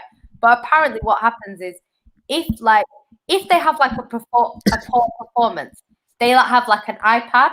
And they can look at the performance and look at what they did wrong. And like they'll point out to them like, okay, well, Sterling, he did this and this and this. And that wasn't good enough, blah, blah, blah. And they like watch it and know what they've done wrong. So it's like, if that player has a bad game, they're going to know they've had a bad game. They're not going to be in the dark about their bad performance. They're going to know more than any fan how bad they've been. Do you know what I mean? So it's like, there's no point in you going on their page and going, you're fucking shit, get out of my club. I hate that. It winds me up. Like, the only time I ever at a footballer in my tweet is if I'm bigging them up. Yeah. Or good luck, happy birthday, you know, stay with me, everyone probably knows I criticise a lot of my players, but I never at them, innit? Yeah, exactly. I never go that You're far. not acting Salah saying you fucking shit, mate. I just say Salah was awful today, as usual, something like that. But it's like with Van Alden, if he's got that, people shouldn't be atting him. But at the same time, it happens to a lot of players, and that's not the reason he's left. Don't put it on that Van Alden, because he left because he wanted more money when he didn't deserve it. because his performances didn't warrant it, and he's nowhere near one of our best players in the team. And he didn't. And Liverpool told him, "You're not having the money. Fuck off." And to me, the club's done right there because he didn't warrant that amount of money. So he's out of contract and he's gone. That's it. That's it. That's all that's happened. But he's putting it on the fans. So yeah. Lenga Sweet says, I think social media in general, like, it's just so toxic. Like, do you know what I mean? Like, it's kind of like the Euros. It's like you just knew, like we were saying, we knew that the black players were going to get that abuse before it even finished. Do you know what I mean? It's just like, I just wish fans would just like, don't get me wrong, you can have your opinion. You can say like, this player was shit tonight and stuff like that. But why'd you have to go and get personal? Why'd you have to go on their page and start commenting on their Instagram post when they post a picture of their wife, say, you're shit, get the fuck out of my club? Like, it's just like, what does that do? All it does is make that player unhappy. And what happens when that player's unhappy? They're not going to play out of their skin. They're going to play shit. So then your team are probably going to lose the next game because you're getting onto them. It's just like, I don't know. To me, it just makes no sense. But yeah, I'm going to introduce now one of the Sarcasm City Q&A regulars, you know, Christensen's biggest fan. Apparently, he's not going to be the only Danish centre-back in the league again next season because Anderson is coming back. Apparently, he's going to Palace. Wait, what? Oh, someone's actually signed him. Yeah, he's going Palace, bro. Fucking hell, everybody's going Palace. The fuck? It's mad, isn't it? How you doing? Oh yeah, I'm all good. I've just been chilling the last few hours. What have you guys been saying? Yeah, man, just good, man. Just, you know, been chilling with Jan last few hours on the show. It's been good. It's been good, bro. Where's Flawless? What? United gets slapped by QPR and suddenly you don't want to turn up to the Q&A? What is this? Man's gone on a night out to celebrate Ollie's Ollie party. We weren't invited. Fair enough. At least he's finally jumped on board. Better late than never. Yeah, man's gone on a night out to celebrate Ollie's at the wheel for 3 more years, bro. Yeah, that is peak for them, man. But I'm all here for it. Maybe after 3 years, we'll finally have a win against them in the Premier League. We'll have to wait and see. Yeah, facts, man. Wait, what comment? I forgot. I lost track of the comments, you know. I think it was about. It was last time Lenga Sweet said Virgil van Dijk was overrated or something like. Oh yeah, here we go. He said if you don't rate Virgil van Dijk, I don't know if you watch football. No, he said it's because Liverpool fans compared to Sergio Ramos. That's what. That's different because that's you know when you overrate him. I'll be honest, but like if you say you don't rate Van Dijk, then like that's a bit like for example, I rate Kevin De Bruyne very highly, but I think he's overrated at the same time. I think that's what he's saying. I think he's saying that he's not saying he's overrated as in he's shit, saying that people are comparing him to Sergio Ramos. But the thing is, like, the way I see it is if you're a defender, you're going to get, like, Messi and Ronaldo are kind of like the bar above. Do you know what I mean? But, like, the bar would then be the best player that's there. So, like, say, for example, Trent was the best fullback in the league, right? Any player that comes in is going to get compared to Trent. Yeah. That's what people do. Like, it's kind of like a lot of players get compared to, like, you sort of De Bruyne's, you know what I mean? Your Van Dijk's. Any 70s winger gets compared to Hazard. They're the sort of players that you get compared to because you're not going to go and compare them to some shit player in the league. You're not going to go, oh, they're better than someone that's clearly shit because everyone knows they're better. You're going to say, are they as good as Hazard or are they as good as this player? And that's kind of just how it works, you know what I mean? But Except with us with this stupid Pepe Pulisic debate. I don't know why we're even entertaining it anymore. It's Arsenal fans, innit? They're just trying to be relevant, bro. That's us as Chelsea fans, we see and we just keep reverting back to the Pepe thing. It's like, this guy's been brought here to replace Eden Hazard. He's wearing his shirt number. That's the sort of baller I want to see. I don't want to see Nicolas Pepe and Pulisic. Are you mad? Fucking right analog stick merchant. I'm good. I said right analog stick. Oh, you know those guys on FIFA who just don't know how to do skills, so they just spam the right analog stick. That's the analog stick. Let me not talk about paying 70 million for shit. I'm not going to do it. Bad PTSD. This is a good question from Slens. It's also, if you could make someone in your current squad 5 years younger, who would it be? Jan, I'll go to you in this first. 5 years younger. Let's think about who's old. Well, before I would have said Aguero, but obviously bad now. Fernandinho, it has to be. Knew it. Yeah, I wasn't surprised. Everyone else is pretty. You've got Kyle Walker, who's getting on, but I wouldn't necessarily make him 5 years younger. Yeah, Foden would be a child if I made him 5 years younger. It's not going to be him. The rest of them are like mid-20s, aren't they, really? So it definitely has to be Fernandinho for City. What about you, Lewis? I got 2 choices. First one's Thiago Silva. That's because we can get him down to 31 years old. Beautiful scenes for the next 5 years. Yeah, he's 36. Oh, Jesus. Yeah, you don't play like it, but he's 36. Oh, and the other one... Who? Fernandinho is 36 as well. Oh, yeah. Oh, it's older than I thought. I thought it was like 35, 34-ish. Yeah, I think he's 36. I think he just turned 36. Don't look it. Fair enough. Definitely don't look it. But yeah, the other one's N'Golo Kante. Because we have to play him a bit more sparingly now. If we had him at the period where we could literally play him every game of the season and he'd be fit and he'd be playing 90 minutes, that demon I want back. Because 2015 to 2018 N'Golo Kante, that has to be immortalized. Absolute joke, man, in the middle of the park. Just broke up play for fun. I wouldn't want to be a midfielder around him. He genuinely pissed me off, but then he'd smile at me and I'd have to just be calm with it. Yeah, De Bruyne is a shout. Because that would make De Bruyne 20, 25. So yeah, that's a shout, actually. I'm trying to think for you. 10 years, so he's still at Chelsea. Yeah, do you know what, though? There's also Mahrez is a shout as well, even though Mahrez, isn't as key as De Bruyne and Fernandinho have been. Like a 25-year-old Mahrez, would be quite cool if he was at City. Do you know what I mean? So yeah, I think there's a few.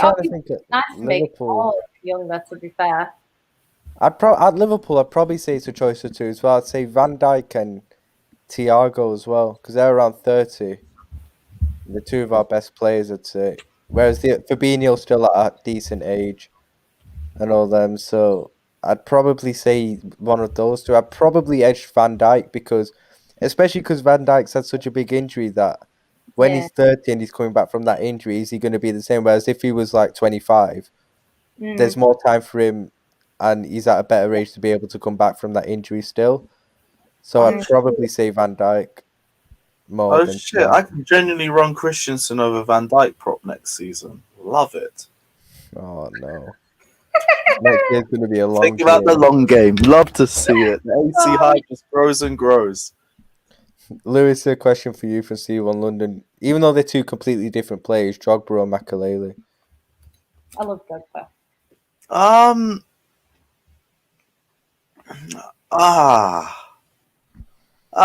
This one's sticky. You got one of, if not the most clutch man in history against a guy who literally made up the DM position. He got a role named after him. Yeah, it's a hard one, but I just love Drogba. I might have to say Makelele, I might have to say Makelele because Drogba was Drogba, one of the best centre forwards the game's ever seen. But Makelele literally made the role. Yeah, it has to be Makelele. Leng and Sweet, you can't ask us that because Ryan's got a Sterling agenda. I don't have a Sterling agenda. I don't have a Sterling. I'll see the question. I think Sterling or Salah? So much. Is Jupe, I like you in it, but this is chatting shit. Suarez under Klopp won't be anything special. Prime Suarez under Klopp, in this team. Oh, honestly. Yeah, come on. They got Firmino in the squad. Yeah, Prime Suarez, what he was doing in that 13-14 team, and you put him in this team under Klopp. You've got Alisson that can score you 1 goal a season. Right. You kind of took the fun out of my agenda, Jan. But all right. But come on, Jupe. Suarez under Klopp in this team, like it's scary. Oh my god, it's scary. We'd actually win everything. I'm not gonna lie. We'd actually it win. wasn't a question. It was Only if Prime Suarez gets out of Thomas Callas's back pocket. He will under Klopp, not under Rodgers at that time. Yeah. That game, man. That game. That was Gerrard's fault anyway. I'm still putting the blame on Gerrard. That was such a good game, that. Yeah, accidentally elbowed some granny when Willian made it 2-0. Yeah, because what pissed me off was City went and beat Palace just after that as well. Fucking hell. Yeah, they were watching it at Selhurst Park. They had it on the big screens. Fucking hell, that must have been a great away day. Mad. I don't think I went to that away day. I don't know. You know, I've been to Palace so much, but I don't think I was there at that one. Saying you're not going many aways that season. Do you know what? I never used to do too many because my dad never goes, so I have to go on my own. So like I used to just go. What was your first away game? When was your first away game that you went to, Jan? You don't remember? I don't remember my first City game. I don't remember my first away game. Your memory's terrible, you know. It is. I can't remember, like 2 seasons ago. I can't tell you what happened. People are like, remember Newcastle in 2014? No, I don't. I don't know. It's like you've got this memory, but then I've got a memory of, like, if you ask me any Liverpool scoreline, any Liverpool game of the last, let's say, 12 years, I'd remember the scoreline and the goal scorers. Like, yeah, no, I can't. I can't tell you last season. I can't any game against Arsenal last season. Can't tell you, honestly. Saying I rate Henderson over Gini. I don't rate either of them that much, but Henderson's the lesser of two evils at the end of the day, I think. I'm not a fan of either of them. That's what I will say. They both beat your chest. He's a good player. He is a good player, Ronaldo. No, he's not that good. He's not that good. He really is. His passing's atrocious. His passing is actually atrocious. Lengen Sweet, Ashley, and Jan, do you think Laporte will stay? I do think he'll stay.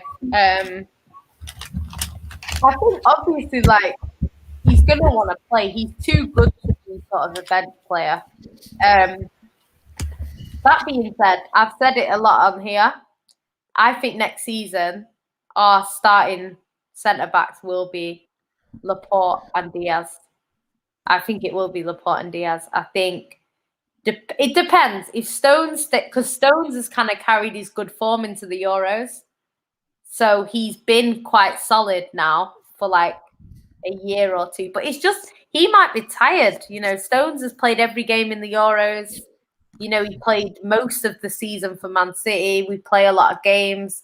He might start the new season quite poorly. And I think if Laporte comes in and Laporte takes his Euros form in, obviously he's not as knackered, but he did all right in the Euros. If he takes that form into next season, we could end up with, you know, Diaz and Laporte. And then if that works well, maybe Pep doesn't change it. I think he'll play a lot more this season. But it's just good. It's Man City, we've waited so long to have more than one good centre-back, like one actually quality centre-back.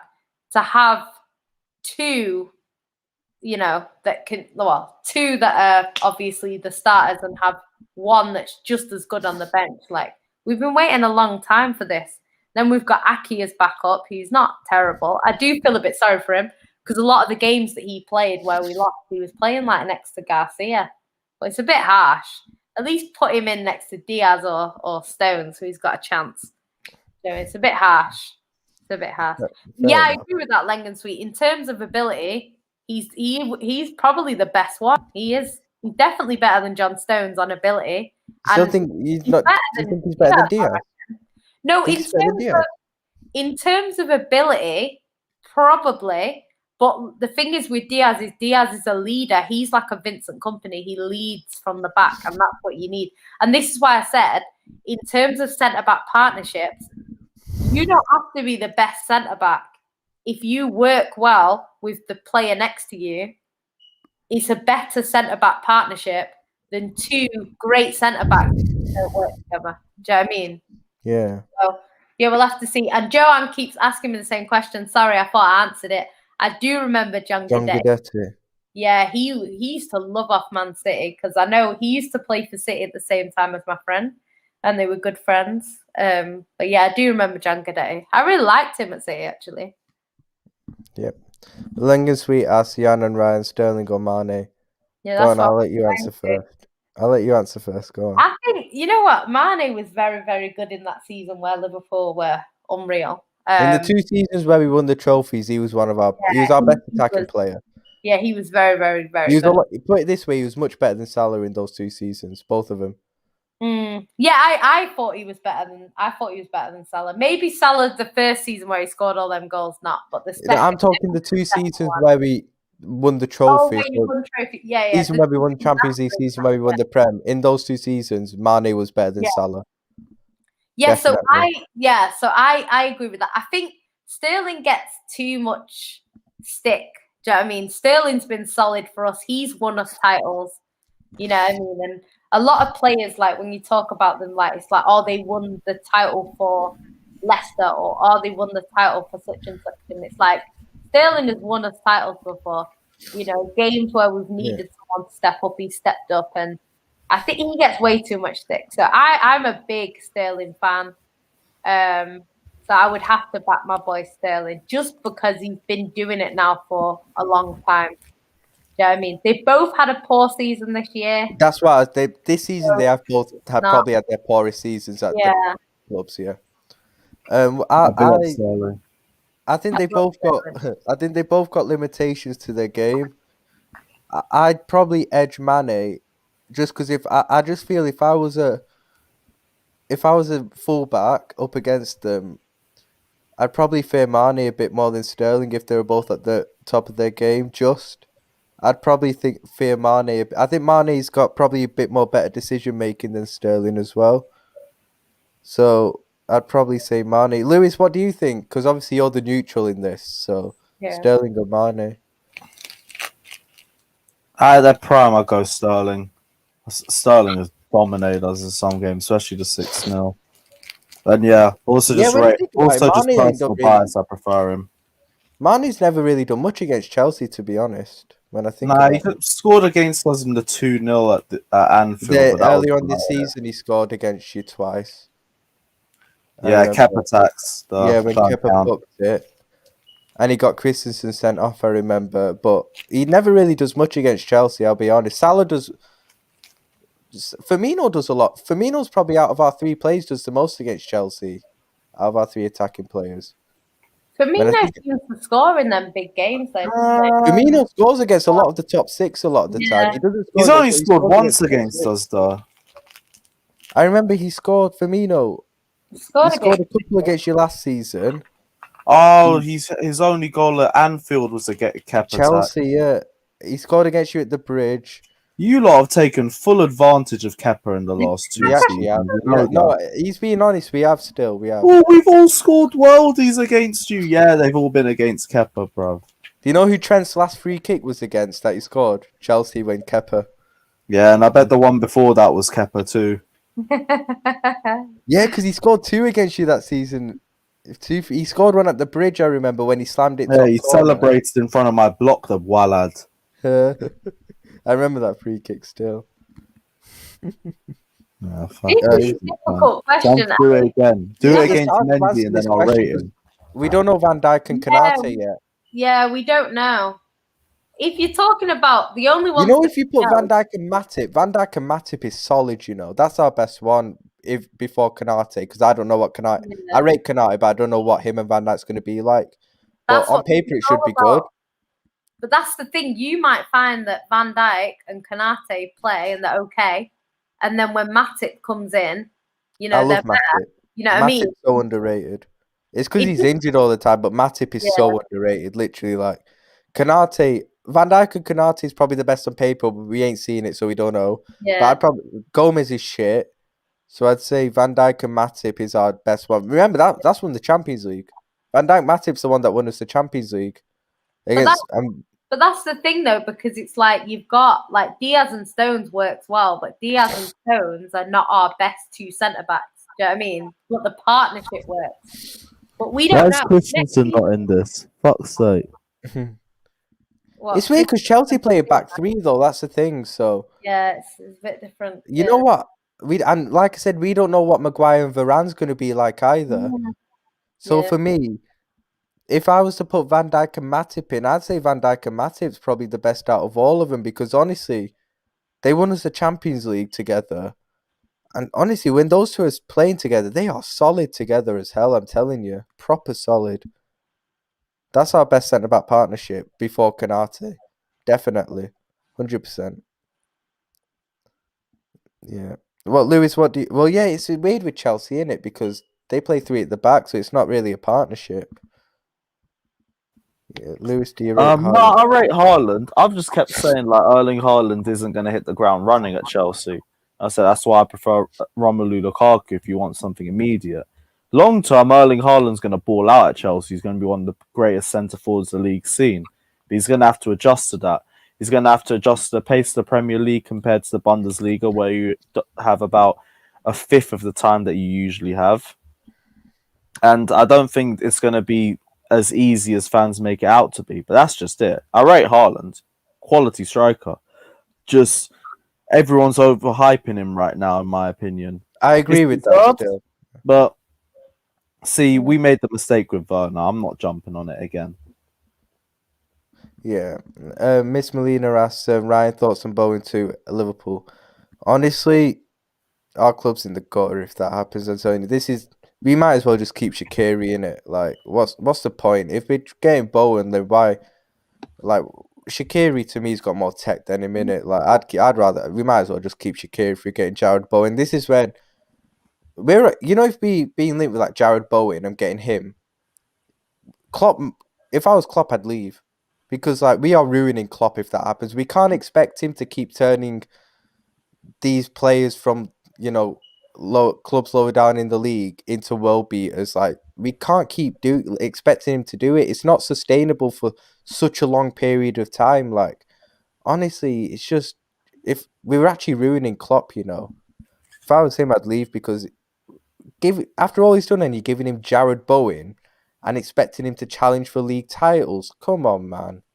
Like Chelsea being linked with Haaland, City being linked with Grealish and Kane, and we're being linked with Jared Bowen. Like, nah, I don't, honestly, Jared Bowen. Anyway, what's the next question? Melina says, if you could take 2 current players from Arsenal into your club, who would it be and why? Tierney and Saka. Tierney and Saka. I would take Tierney because we actually would need Tierney. That's a good sign. We got Robertson, but Tierney can go back up in it. We'd have 2 solid left backs, and Saka's a baller anyway. I like Saka. Saka's a baller anyway. I'll take Saka, but does it have to be 2?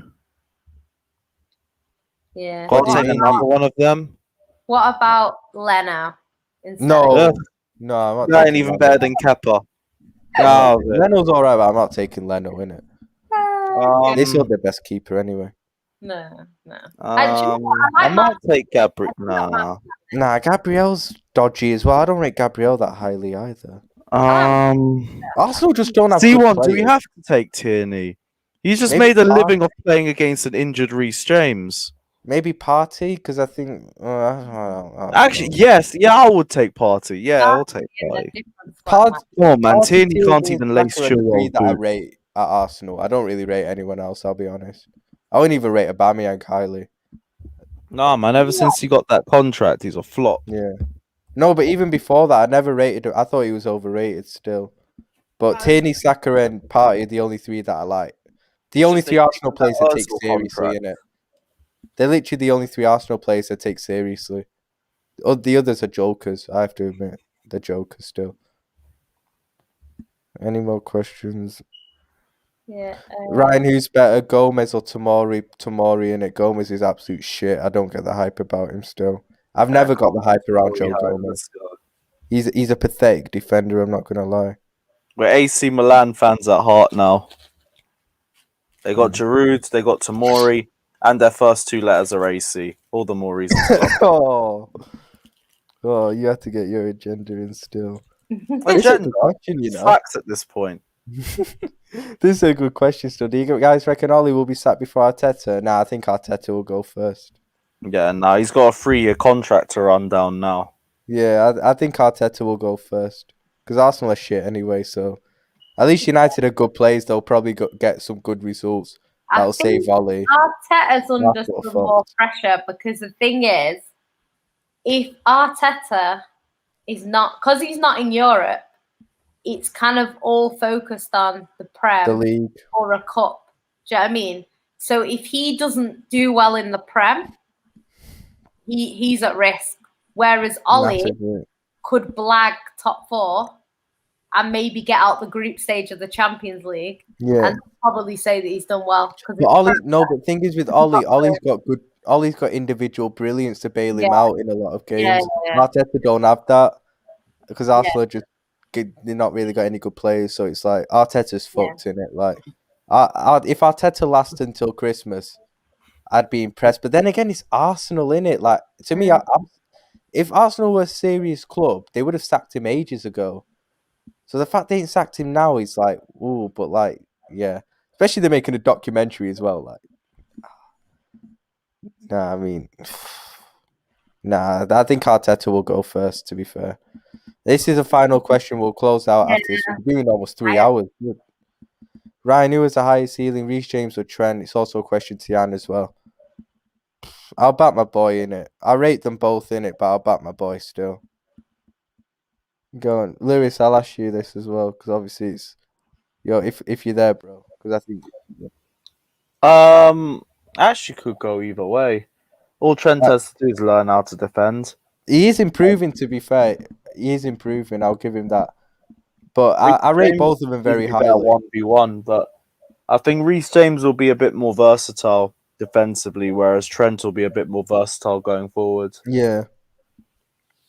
It's really hard to tell. I can't lie. This will be the Lampard v Gerrard to this generation. They're both top young players who are gonna have who've already won Champions League, who've already achieved so much that, I think Trent's probably progressed a bit more just because he's been playing at the higher level for a couple more years. But honestly, they're two top players with two very high ceilings. Like, I'll just back my boy probably because of bias in it at the end of the day. But if anyone says Reece James, I'm doing. Yeah, Reece James is a baller as well still. If anyone says Reece James, I wouldn't argue with them. Jan, what would you say? Because you're the neutral in this. Oh, Jamaica started, I think. All right, yeah. Yeah, we'll close out the show soon then. So. Yeah, well, I can't stay awake. I've got to drive to London in the morning. Yeah.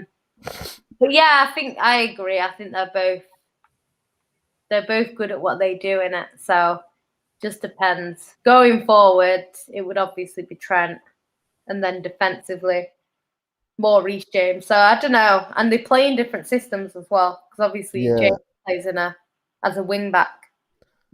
So yeah, it's one of them, and I don't really think one is like clear of the other. Do you know what I mean? They're not. One's not clear of the other. They're both top players who. Yeah. It'll be very close between them for the rest of their careers. Just let them play. Just let them have great careers at the end of the day. Yeah, because I think we used to. Well, we're not but like the papers and stuff used to do this a lot with like players like Jack Wilshere. Like put so much pressure on them that like they're constantly under pressure, and it just doesn't help them. Do you know what I mean? I'd rather we just see how they do, and then if they do well, great. If they don't, then just thank them at the end of their career. Like people like Ramos is getting all the respect now. Alaba, they're at the end, the end of their career sort of thing. So give them their props now. Do you know what I mean? Rather than overrating them probably too young, and then they struggle to live up to it. Because it's like players that you don't rate, when they do well, you think, wow, that was really good. If you rate someone so highly and they don't reach that level, you're always going to think they were underwhelming. Do you know what I mean? It's like, it's better to just kind of do that. There is one more question. Oh, God, this is just this sort of thing. This is another one. They're two kind of different players. So if you're asking me who's got the highest ceiling, I'd say Foden.